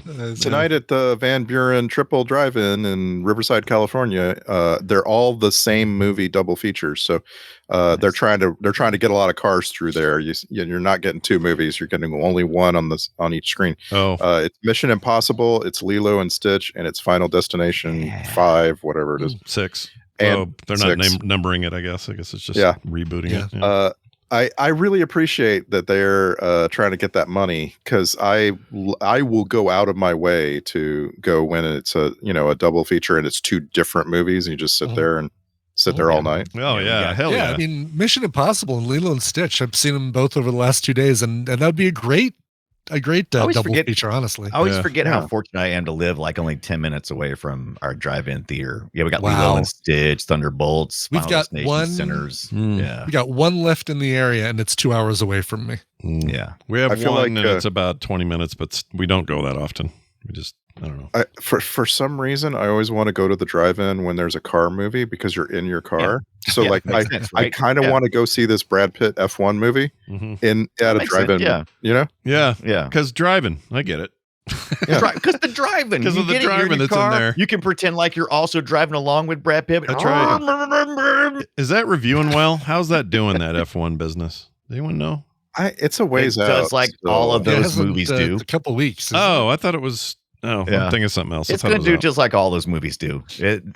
It's going to do okay. I don't even know why they make those movies because But the I don't racing, know. you They're- mean they're racing fine. movies like like Yeah. Ford v Ferrari, and all of them, they do fine, but they're not going to. they don't attract a wide audience. No. Sure. Okay. I mean, I don't one know. one other quick topic about this movie. Yeah.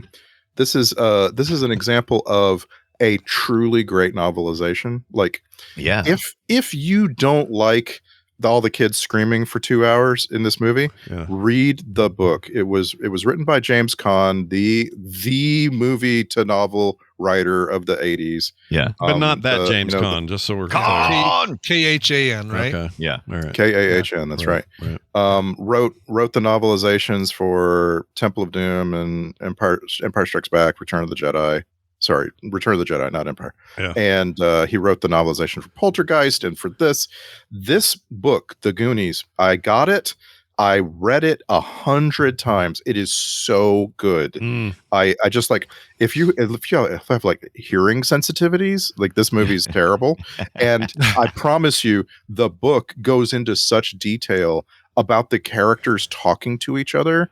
And a book is never going to say they all screamed and then they screamed Yeah, more. yeah, Like of a course. book never does that. That's interesting because I usually dismiss that stuff out of hand, and I really shouldn't. I just always assume a novelization of a movie, not the other way around, where a movie's based on a book. I always assume it's just going to be bad or exposition that we didn't need or whatever. Because overall, that is true. Yeah, Typically. and I've never actually done it, so I don't know why I have that bias, but I do. I just feel like, whatever. He ended up writing a bunch of novelizations for Star Trek: The Next Generation, and I think his last name is what got him the job.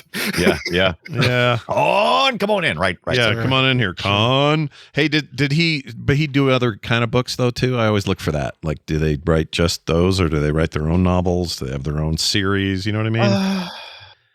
Because then I don't remember. I don't remember James Caan doing any of that. Like he was like the Christie Golden of the 80s. Okay. I like this is really good work. Like doesn't need to make your own stuff. Right. Yeah. I mean, I guess it's just part of my bias. I always just think, oh well, if they don't write their own books, what are they even doing? This is like ghostwriting. It sucks or whatever. I don't know why I have that in my head, but I'm gonna try. I'm gonna try.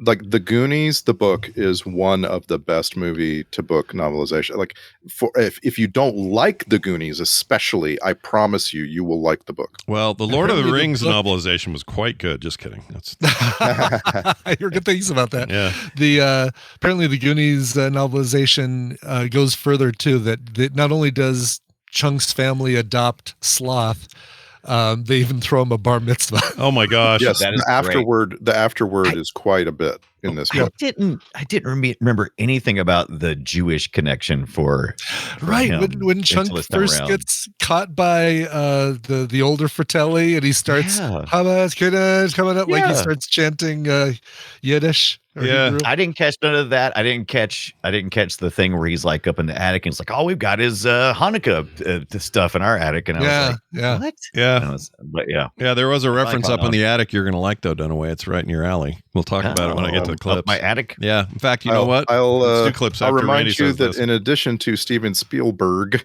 Richard Donner's actual name is Richard Schwartzberg. Sweet. Oh.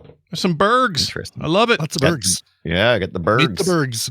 Why did he You take guys- out the Schwartz part? Was it was he trying to avoid the This is a probably. pretty common thing of an age to make your name less Jewish. Yeah. Sure. Yeah. I think Spielberg's just like, F that. I'm keeping it, man. Yeah, he's got all the money. Yeah. Spielberg could do whatever he wants with that Yeah. money. I mean, he's only really, if you think about this, a very early Spielberg period. Like E.T. was what, 4 years prior to this, 4 years out, and then 4 years prior to that was Jaws. Like we're kind of early in his stuff, and yet he's already commanding the business. Like it's already his.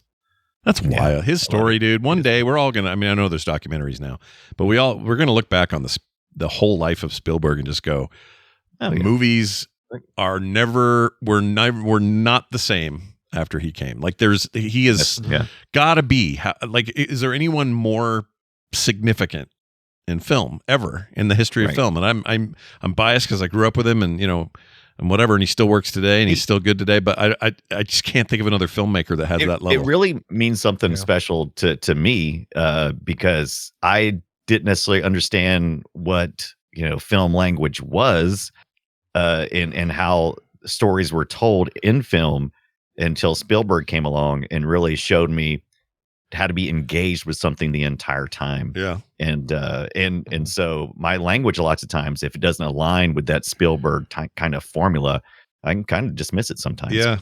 Except the Minority Report. You had a real trouble with that one. Didn't. Yeah, that's because his language is all like, and I was like, what are you talking about, Spielberg? What the? And this is like the example we talked about this in E.T. A filmmaker isn't bound to do the exact same thing every time they make a film, like the exact same thing from beginning to end. Like all the filmmakers are trying to do different things and trying to evolve their craft. And I didn't enjoy E.T. And it's just because it didn't connect with me, like Dunaway just said. And there are certain things that just miss. And I feel that's very, very common. You don't have to love everything a person does. No, of course not. Yeah, I mean, I can't think of a George Miller movie I hate, but yeah, you're right. I want to say one more thing about the name changing thing. Remember, it goes both ways.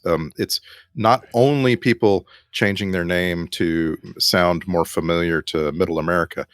Karen Johnson, swear to God, Karen Johnson changed her name to Whoopi Goldberg. Whoa. So it goes both ways. She was a Karen? I didn't know that. Wild. Yep, either. All right. That's wild. And she was crazy. Doing Wait, her name's not Whoopi? Her real name isn't Whoopi? How's this possible? Come on. I mean, every once in a while you get a guy like Rip Torn where it's his real name, Yeah. I love that. He was destined. He had no choice. No, he was going to be a legend. There's another one like that. I'm sorry. His name was Elmore Torn. Hold on, not Rip Torn. Who am I thinking of? He adopted the name Rip. There's another one like that though. Who am I thinking of? Okay. Shit. There's another person with a name that is wildly like Beef Handsome. I don't know. It's Texas Battle. Oh wait, Texas Battle. That's it. That's it. No, his real name was Texas Battle. That's true. That's who I'm thinking of. It was just last week. Yeah. The hell's wrong with me? His Texas Battle. Yeah. That's exactly what I was trying to think of. That's perfect. Yeah. So did you see the Bob's Burgers episode that had the Cyndi Lauper song at the end? It was where she does the. I don't think I have recent. What season 7 I think or something like that? Where they're on season 40. They're not on season 40, but yeah, it was one of the earlier seasons where they find the what is it, the wax or whatever, and they have they go down a cave and they find it's like a whole Goonies kind of tribute. It's a Goonies thing, and they at the end they get out of the cave, and I think at the very end they have a song that's kind of basically the Goonies. They're great at that stuff because, their Die Hard episode was one of my favorites they ever did. I love that. So good. It was so good. I love that song too. That's I have the 45 of it somewhere, but it's didn't get the whole thing. What's that? Did get the whole album? Did not get the entire soundtrack. I don't know what else would be on there, right? Like, because there's you hear a snippet of an REO Speedwagon song at the very beginning. And it wasn't okay. So I missed 3 minutes of this movie last night because I heard a snippet of an REO Speedwagon song, and I'm like, "What is that? I don't know that song. How do I not know that song?" And I realized it's because I grew up with REO Speedwagon's greatest hits, and this is not on their greatest hits. Yeah, no, it's definitely. What's his face? Kevin DeBrow? No, Kevin. Wait, isn't that the? Who? Yeah. That's the guy. But I'm sure it's not Kevin DuBrow, is it? Is it Kevin DuBrow is who I'm thinking of? I don't know.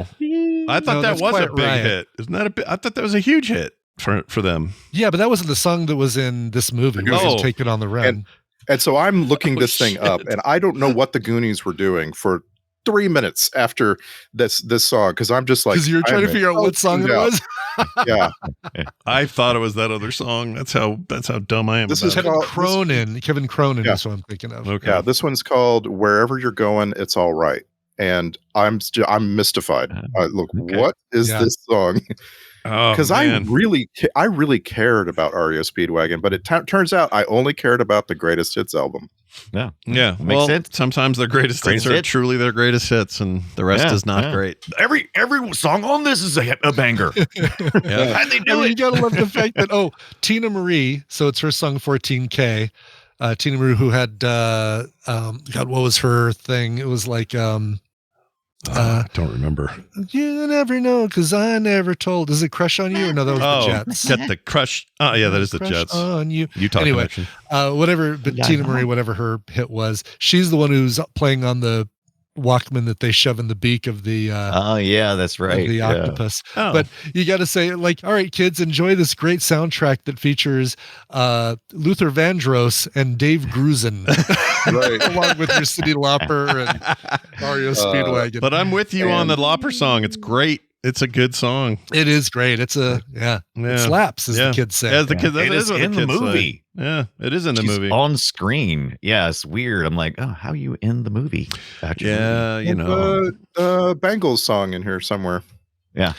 I don't know if they did appear. Oh yeah, there is. I Got Nothing by the Bangles, because they also appear in the music video, the second half of the Cyndi Lauper video, as the Pirates.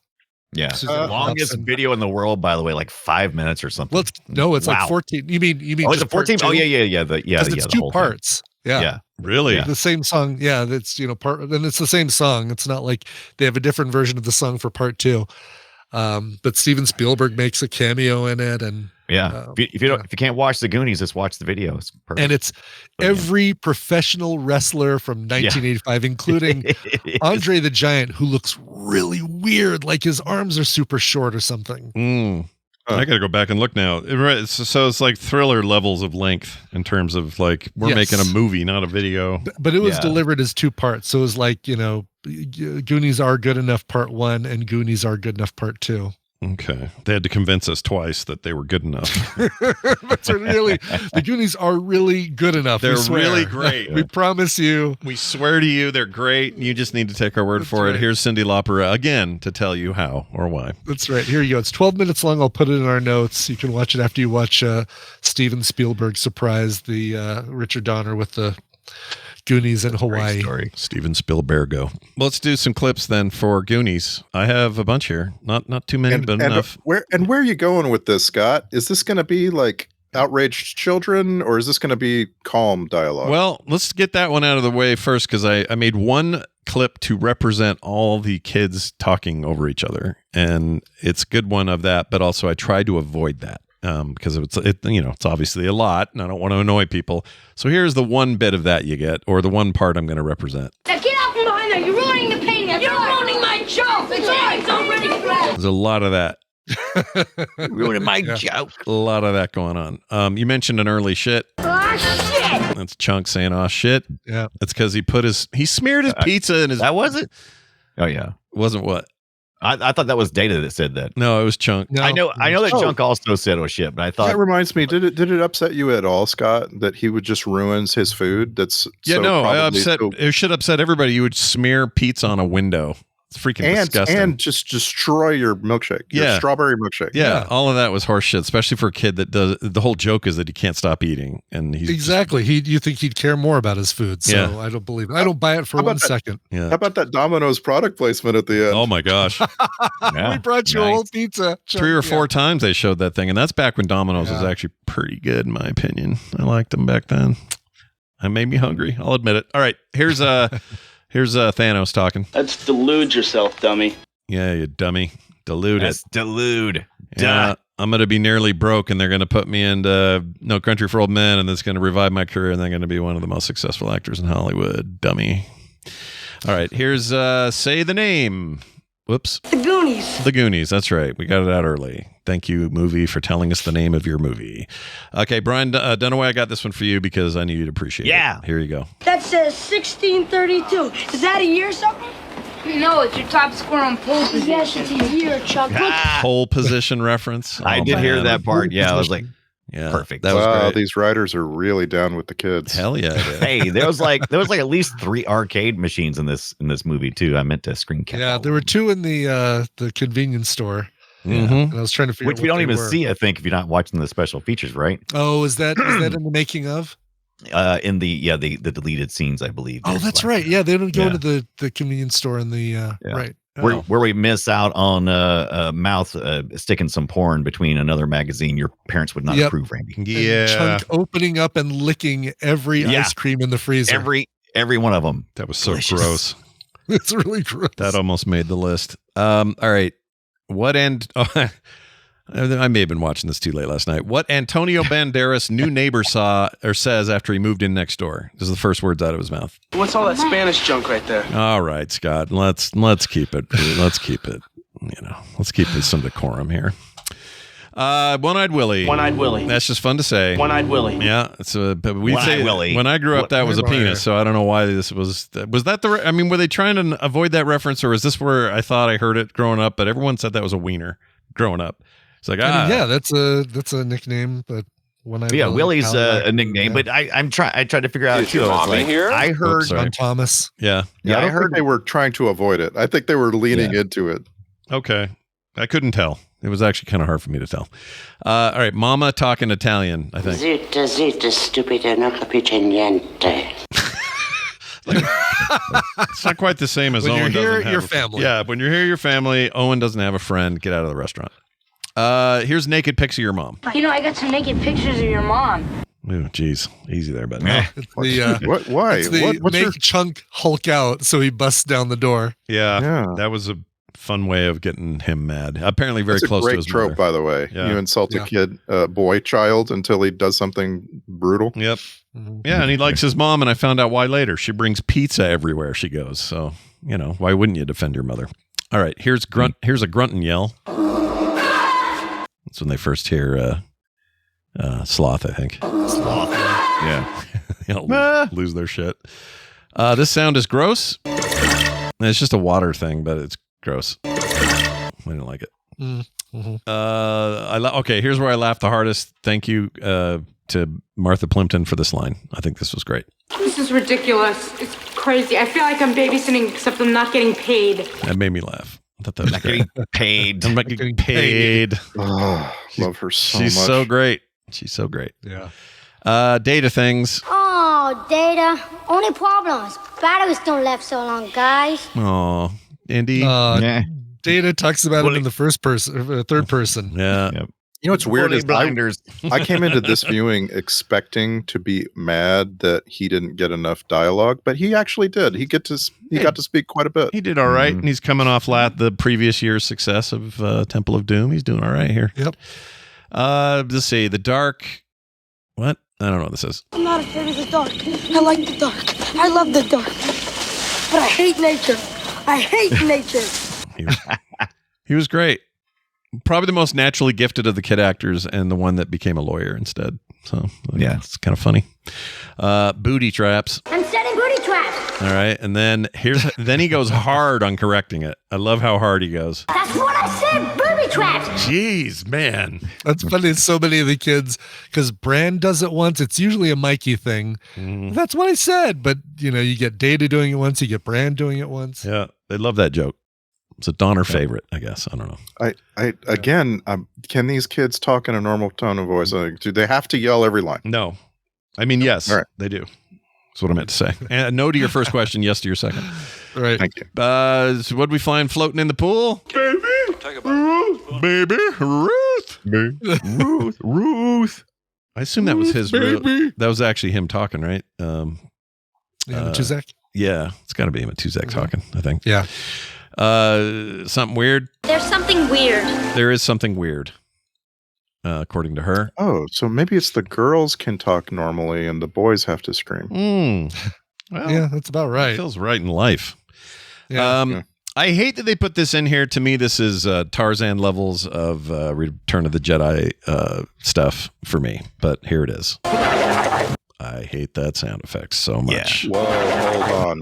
That's where what's his name shakes his head. Johnson, Agent Johnson, number one. Oh, I love that. And for me, it's Warner Brothers cartoons. That's why it sucks. You know, I love it. It's live action. You're not supposed to do that. You can't have Chewie going, Make up your mind. Like, Exactly. Which way are you going with it? yeah, what movie is this? And then stick your landing. Don't be doing dumb shit like that. I hate that. Here's that Superman moment. It's pretty great.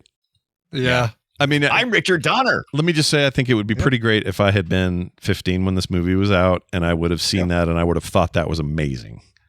But now I see that it's a little cloying. But I'm able to, the two things can exist. It's fine. So we know that. So do we think that like Gremlins, Goonies, and Superman take place in the same universe? Oh shit! Yes, absolutely. They mention it in the movie when he's. They mentioned Gremlins. Yeah. Yeah. I thought that was a little weird because, and you guys brought up Disney earlier making changes and stuff. This is a Warner Brothers thing, and they of course had the Superman rights, so that makes sense that they can play that. But they showed a lot of other things that they didn't have rights for, or that they talked about. Like, well, they never specifically say Gremlins. They just allude to, so you get these little monsters that multiply when you get them wet. Okay. Good point. They also did, but they played James Bond music, and they don't have the rights for that. Yeah. Right. So, right. Or this is maybe they also. did. It's important to me that this movie takes place in the same universe as E.T. and Poltergeist, and like absolutely, these are all in the same. Close Encounters of the Third Kind took place in the same universe. Spielberg verse. Yeah, Spillverse. Wait, Spielberg. Universeberg. The SCU, the Spielberg Cinematic Universe. Uniberg. I like Uniberg. Uniberg. Yeah, one berg to solve them all. All right, here's a sloth sound that I love. There you go. It's just fun to hear. That is it for that. It is time for the checklist. Oh, baby. Today's Film Sack checklist. Never glue the statue of David's peen upside down. Check. He peeing in his face. That did not look good. $50 bill. Check. And finally, just by simply arguing, these kids set off an earthquake detection 3 states away. Yeah, that's because that's how loud they are. Star Trek connections. I have to assume somebody somewhere. Randy, well, tell me who, because I couldn't find one. Shit. There was weird. Sean Astin's never been in a Star Trek. Okay, we are going Marvel this week. We are going Marvel. We've gone deep. We got lots of Marvel people in this movie. I'll give you the top 5, 6, maybe. Robert Davi was in The Incredible Hulk. Yeah. Richard Donner, who directed this thing, executive produced the 2 of the X-Men movies, the first one and X-Men Origins Wolverine. Joey Pants was in Daredevil. Did you remember that? I do. Brian? Yeah. I didn't. I'd forgotten about that. I do remember. Kehui Kwan was in both X-Men and Loki. I believe it or not. And Josh Brolin, of course, got to be our big one, right? This is the ultimate Marvel connection. He's in Guardians of the Galaxy, Age of Ultron, Infinity War, Deadpool 2, Avengers Endgame, and What If. Yep. Man gets around. It's got business going on. Real quick here, nobody talked about it, but Michael Paul Chan is Data's dad in this, and that guy's a great actor. Does all kinds of stuff. Yeah. I thought he was the Lost guy for a hot second, but it's not him. Yeah, it looked like the guy who does all of the Henzo Foundation orientation films. Yeah, and I've been playing my replay of or my playing through of Ghost of Tsushima. He's one of these main characters in there, the guy you're talking about, and it throws me because he's just Lost guy to me. I hear him talking. I'm like, are you going to give me the numbers? Are you in a white lab coat? Like, what are we doing? It really. By the way, can I have one more trope alert for that guy? You can always have that. Dad does the weird thing too. Oh my god, I love that. Yeah. I love the two-dimensionalities of the parents. They were all just so two-dimensional. Yes. Like Chunk's dad wore the same Hawaiian shirt. Yeah. Obviously, it brought the pizza. We did see Mouth's parents, but I didn't see, there was no like tropey thing that they were, or stereotype thing they did with them. No, except they looked weird. Other than that. Yeah. And I They noticed look that like the kind of parents who would raise a mouth. yeah, and Aston's parents or dad, I expected to huff on a what do you call it, a inhaler, but he didn't do it. Yeah. Oh, Well, sure. I think Mouse Dad was into plumbing or was a bad plumber Yeah, or something. it was, And that's the reason something why I knew Jack- about the pipes or something like that. You even see the car apparently go right by at the very beginning. The Fratelli's vehicle goes right by the plumber, his plumber truck. Oh, see, that's how you know everybody who's going to be in this movie. They were all touched by the original. Also, Getaway. that's not how drainage works either. By the way, whenever you knock something and then water. I mean, squirts none out of the the- plumbing stuff is how plumbing works in this. No, those showers, those naked old guys in there in the shower. Come on, the handles going Yes. into the That wall. was so dumb. What is supplying all this water pressure? All I could think about it is they were all just in there dangling with their big long freaking wieners in there. And I just- Wiener man. And I That's thought, what you do always think about. I know. I can't help it. Naked men in a shower. What am I supposed to think about? All right. Well, there you have it. There's that. Now let's move on to where am I here? Oh, the soundtrack grade. I'd give it a WBTIE for way better than I expected. I really like the soundtrack a lot. I thought it was. Did you not expect knockoff John Williams? Because that's what you got. I don't know knockoff John Williams. who did it. Do you have a name? This is Dave Grusin, and Dave Grusin is really famous for having been a career that no one knows about. Like this is a guy who not only scored dozens of famous movies like this, where he was in this movie, he was asked basically to sound like John Williams, get a John Williams effect, but do something a little different. Yeah. This is a guy who founded a record label with what's his partner's name? Kevin Grusin. GRP Records, Larry Cohen. Is that right? I don't know. No, GR. It's Larry Rosen. So anyway, Dave Grusin founded a record label. He and his partner, like they were the record of choice for like Chick Corea and Lee Ritenour and so on. Yeah. Just a massive Larry Rosen. Yes. Yeah, massive career, and also it's a really capable composer. I thought the music of this movie was great. It was great. Yeah, really right along. Yeah. At the very end, when the cars are pulling up and people are running out onto the beach, I thought the music was kind of pedestrian. It doesn't make maudlin. sense. Yeah, it's not great there. But all the adventure stuff, real strong and like Totally pointed, fun. and yeah, I liked it. By the way, Rosen and Grusin, also responsible for another film sack, probably more than just one, but The Firm. We've seen the talented firm of Rosen and Grusin. Does it sound like the law firm in question? And Grusin by himself scored 3 Days of the Condor, which I remember calling underrated musically. Okay. Yeah, I do remember you saying that. I like that one a lot. That was actually a great movie. Yeah. Well, there you go. And it also just, I cannot say enough about whatever version Max got a hold of. The transfer on everything is so good. This is the time to watch it if you haven't seen it streaming and you're looking for a good streaming version. It looked like it was filmed yesterday. It's just real clean, real nice. Great. Okay, well done. Let's move on now to the social media post. This is where, in 280 characters or less, you guys sum it up. And I'm going to start this week, I think, with Randy. The Goonies. Lost in shadowed caves, maps worn by the years, treasure buried in whispers, hearts chased legends still, a flickering flame, old adventures call to us. The fat kid is named Chunk. Well, that's true, what you said there. Brian Dunaway.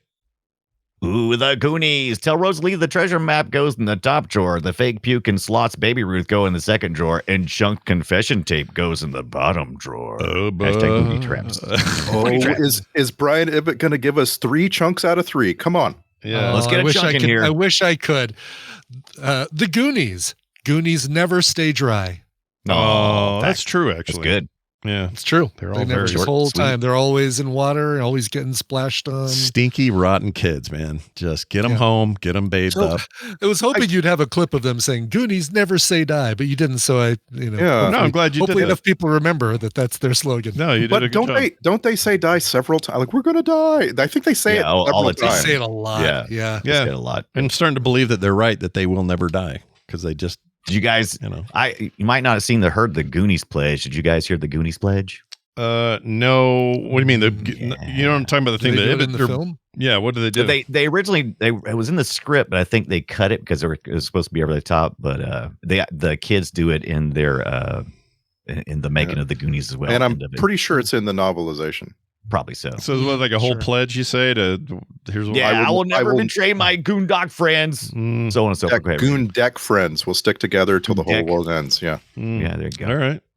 I mean, I guess I'm okay in having them not done it, but I like to know it existed. It's totally fine. Sure. All right. Well, let's get to this. Yeah, go ahead. One thing that reminded me of is that the really, really funny recent film Good Boys has a lot to say about the Goonies. Yeah. It really draws from this whole thing where, like Good Boys asks the question, would these kids actually stick together? Like, doesn't conflict kind of come between friends, that kind of thing? Just really like there's so many movies since Goonies that have been a thought about Goonies. Are you guys surprised they didn't try to franchise movie, it? by the way, that they didn't franchise the movie? Yes, I'm super surprised because here's Kathleen Kennedy, like the queen of pushing for franchises. That's like, right. She had co-production, or she had co-executive producer status on this. I forgot. Yeah, people aren't happy with her right now. Like, but Kathleen Kennedy, Kathleen Kennedy is responsible for Indiana Jones franchises and Gremlins franchises, and so like, wow, how did this not happen? This is the perfect setup for more movies. Yeah, I can't help but think we would have been, I don't know, like Ghostbusters 2 levels of you can't capture the magic twice. I don't know. Maybe you could. We eventually got a second Twister. That is a miracle to me. Yeah, but they took their sweet ass time, They gave it 28 years or whatever. Yeah. I feel like you can get away with that, doing those kinds of sequels better than you can like with immediate follow-ups 2 years later where you're just like, oh, that's not as good as the first one. I mean, there are exceptions to everything, I guess, but I think Fury Road benefited from that, having a huge amount of time from Thunderdome to that. Thunderdome. Made it all. How were you when Road Warrior came out? It would have been 11 or 10, 11, something like that. 81, right? Yeah. I think that's right. Yeah, 10, probably 11, I guess. 11, 12, moving on 12. That was forbidden in the house, but I didn't care. I went and saw it with my friends. What? How could that be forbidden? I mean, all they do is run over his wife and baby. Come on. There's that, but there's also like, there's boobs. And there's kind of a rape scene at the beginning. Boobs. It's not good. Yeah. Boobs. Yeah, the second movie's got some edge to it that he never did really again. But anyway. Yeah, you think more about the chase at the end, but there's some rough stuff in that. Yeah, early on in particular. But anyway, there's that. Oh, yeah. This one other thing I wanted to say is this movie made me want to watch the first recent It again because there's just like a Goonies-esque thing for the kids in the first It. Maybe that new Derry series, Welcome to Derry, will satisfy that for you. Maybe, also on Max. Yeah. Comes, what is it, this fall or no, this summer sometime starts. I'm excited about that, actually. Yeah. I'm cautiously optimistic. That's a good way of putting it. Serious optimism. I have concerns as well, but I don't know. This stuff can be done right. Hopefully the right people are involved. All right, let us now do an alternate title. This movie was almost called two totally different things. It was almost called Short Round and Thanos Throw Mama from the Train, but that just really was derivative and also predictive. Nobody knew these guys are going to. Sure. Right. Thanos? Come on. Anyway, or Samwise Gamgee and the Lesser Corey. Oh. That's a little bit sad. This is the greater Corey. Right? I like the Haim better than the Feldman. I'm a Haim fan too. Yeah. But sure, you're a fan of, but in terms of success, longevity, in terms of still alive, sticking around, still sure. But while they were both saying, here, I think Haim had better success. I would say. Oh, I disagree. I feel like Corey Feldman really outshined Corey Haim. By the time Corey Haim died, we'd have to look at the body of work, I guess. I don't know. It felt like Haim had a better resume. I don't know. I mean, I feel you think. I mean, I feel like Corey Feldman certainly did more and probably made more money films than Haim did. Yeah. Haim was more likely to be the lead in a show Right. than And Feldman would have been the so. wisecracking sidekick and everything. But Feldman's probably had way more work. Wisecracking. Yeah, then Feldman if you ended were- up with more work for sure. No doubt. If you were to just look across this whole cast in 1985 and say one of these actors is going to go on to make $50 million in his career, Joe Pantoliano would never be your guess. No, Joey Pants, come on! so early. Yeah, So early for him. Yeah. He has been in freaking everything, and all of it good. Like he's got such a amazing list of credits. No, he's great. So in our case, we've seen the Matrix, where he's eating the steak. I know this wasn't real, that whole thing. Yeah. He was in the Gregory Hines Billy Crystal thing. Running Scared. Running Scared. And what else are we missing there? What else? I'll give you a moment. There's more. These are just off the top of my head. It's got to be something mobstery adjacent. Oh, geez. Okay, so I can't think of do it. you remember seeing him in The Fugitive? No. Oh yeah, no, I do now. He was one of the cops, right? Yeah, one of the FBI or not FBI, the Rangers or whatever the hell they were. He was also in Congo. He was also in U.S. Marshals. Yeah, same makes sense for character, the Marshals. U.S. Marshal being in The Fugitive. Yeah. Of course, we sacked Bad Boys too. Running Chief Scared, of Police you got. and the Bad Boys thing. He's there. You guys are cashing checks your bodies can't cash or whatever the hell it is. He's a foil. Yeah. Okay. And you might forgot. Recently, we sacked Daredevil, and he was in that. Oh, Not yeah. recently, but we did. You mentioned earlier, but I'm trying to think of who was he? Because he wasn't Bullseye, right? No. Colin Farrell was Bullseye. Right. And it wasn't Fubby. What's his name? It was Bubby McFub Pants. What's his name? Because that was John Favreau in the movie. Yeah. Flubby, Gubby, Gooby. I don't think it's. What's the guy's name? The character's name? Oh my God! It's definitely begins with an F. It's and I'm the Marvel guy. Why is this not coming to me? I don't Why know. the Marvel guy don't even know? How am I supposed to know if the Marvel guy doesn't know? They are a Marvel guy. Murdoch and Fubston. Fubster. Captain Fubston. Oh my gosh, that's gonna bug me. I know this. Ben Urich? No, not the actor. The character of Fubby. Fuzzy Nelson. Foggy Nelson. Foggy. Oh, that hurt. Now I understand. You know, people are yelling at their effing phones. Yeah, for sure, and they should. Yeah, we deserve it. Which is my favorite John Favreau, by the way. Like, there's just never a better John Favreau than when he's Foggy. Oh, really? I don't know. I don't know. Swingers. Come on. I got lots of. I like what's the other one he plays where he's Tony Stark's buddy? I'm not helping you.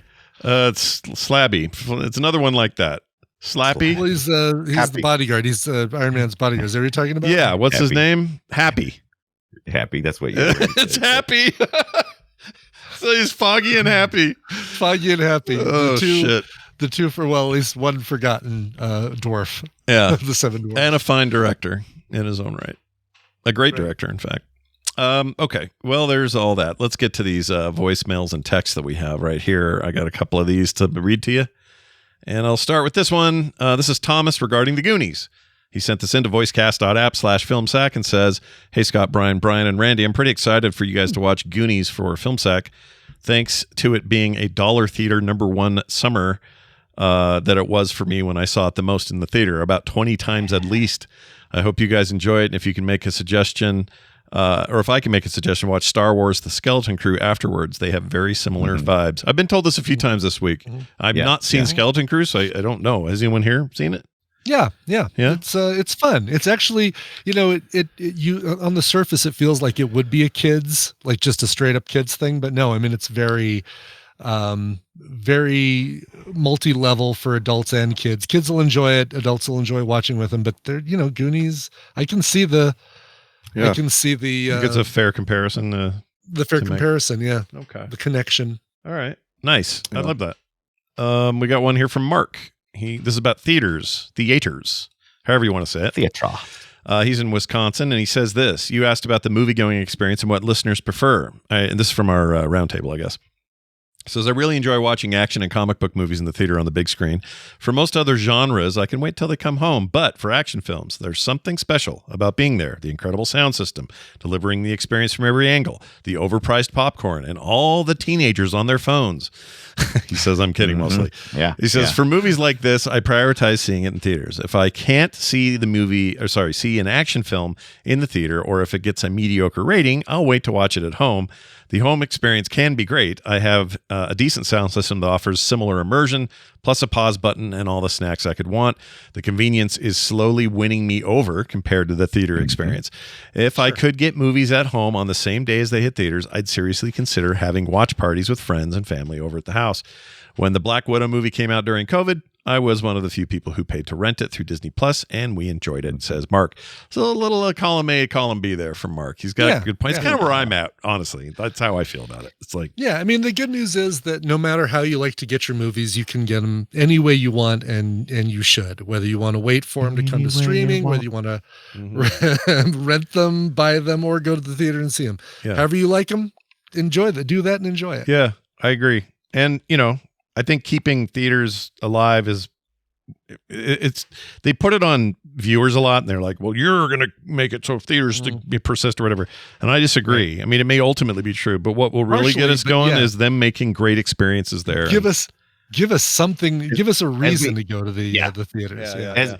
As we discussed during the roundtable, go back and listen to that. We definitely think that it's going to have to, you can no longer just do the minimum if you're going to be a theater that's going to survive. You're going to have to figure out a way, instead of cutting staff and letting people get their own crap, and seeing how cheap you can make it while still squeezing as much as you can out of the people. Ain't going to work. That model. Agreed. Did.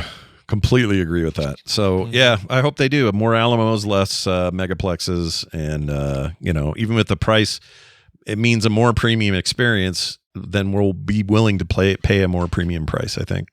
And I stick by my take that the higher a movie is rated, the more you can justify the expense, and therefore people will avoid going to the movies entirely if they hear that a movie is crap. Yeah.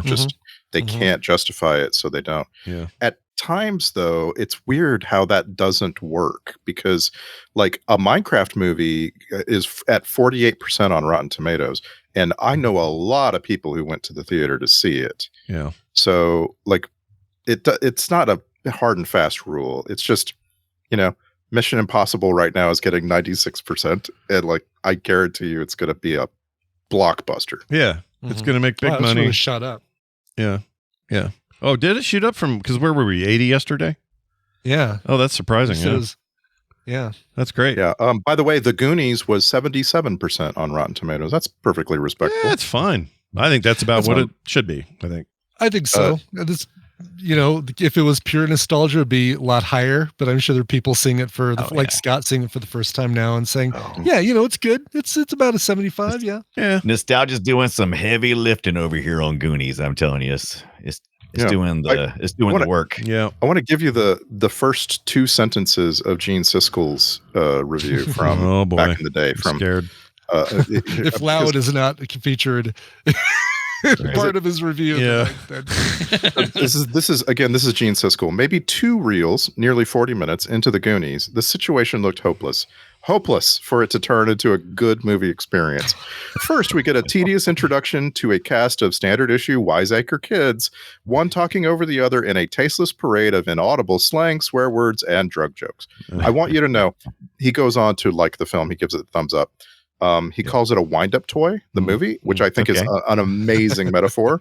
Wow. Because like what he's saying is at the first 40 minutes are the winding, and then once it actually gets going and you see the toy do its job, it's really that's what it does. Right. That's fair. I think I like that description. That's actually not bad.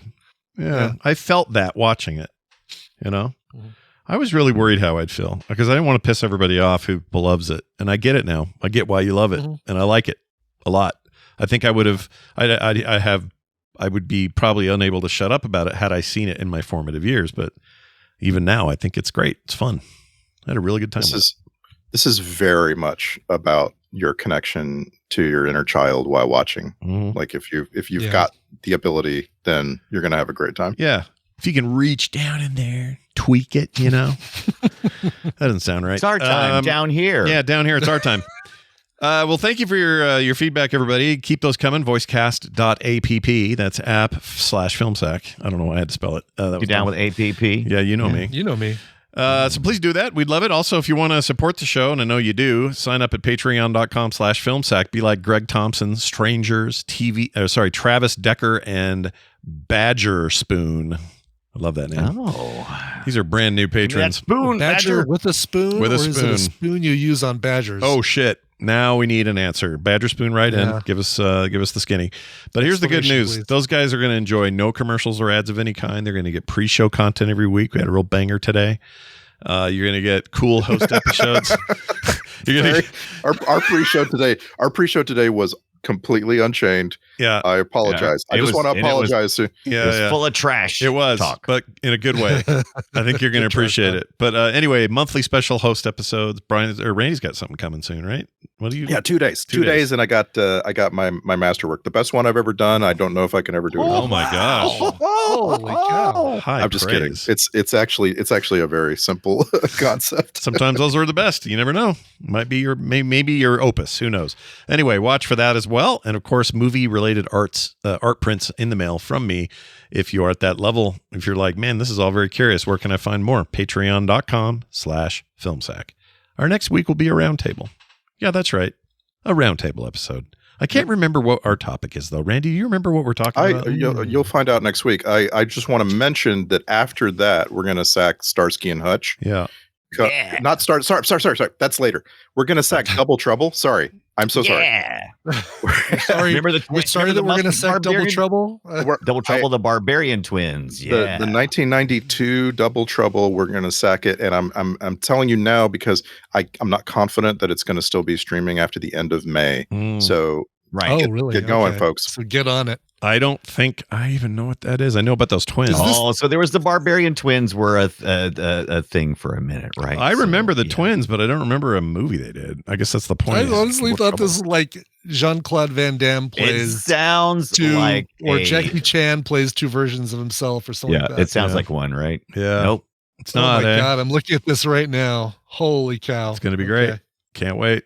Very, very excited. Watch for that. One's a good cop, the other one's bad news. Oh boy. This was directed by John Paragon, who, by the way, did a lot of work with Pee Wee Herman, Pee Wee's Playhouse stuff. Oh, how is this possible? That the cast list shows the same picture. The exact same. You think they're messing with Paul us? And David Paul. I think they're messing with us. They might be messing. I think so. Yes. And they play Peter Jade and David Jade in the movies. Apparently, of course. Yeah. Brilliant. This sounds so bad. I can't wait. It really does. Yeah, it's gonna be great. Like, David Carradine. I hope. Another Carradine. Somebody's Plimpton's uncle, I guess. That makes sense. Plimpton's uncle. Yeah. Yeah. He's still around and not hanging himself in a closet. Anyway, hey. Oh my gosh. There you go. I'm just saying, if you're gonna do that, asphyxiation, erotica, whatever it's called, just get it right. Even though this says don't tell anybody if you find me. Well, no, you're not supposed to die. It's a mistake. It's an accident. You just got to read up. You got to learn. If you do happen to find someone in that situation, maybe keep it to yourself. Yeah, maybe you need a backup plan. You need a friend who'll come pull your pants up or something. I don't know what. Right. Yeah. I don't know what. Yeah, Randy. By the way, Scott, I just looked it up.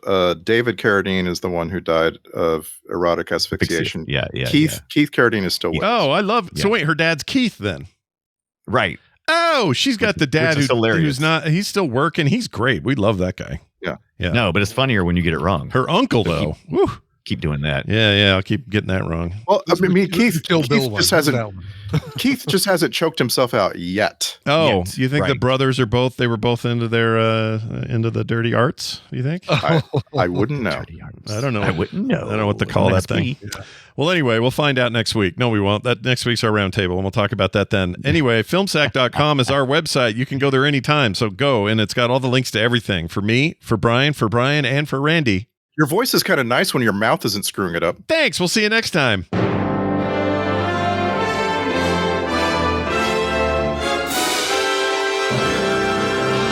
Those pants are made for frogging, if you know what I mean. I actually don't. Frogpants.com. One-Eyed Willie.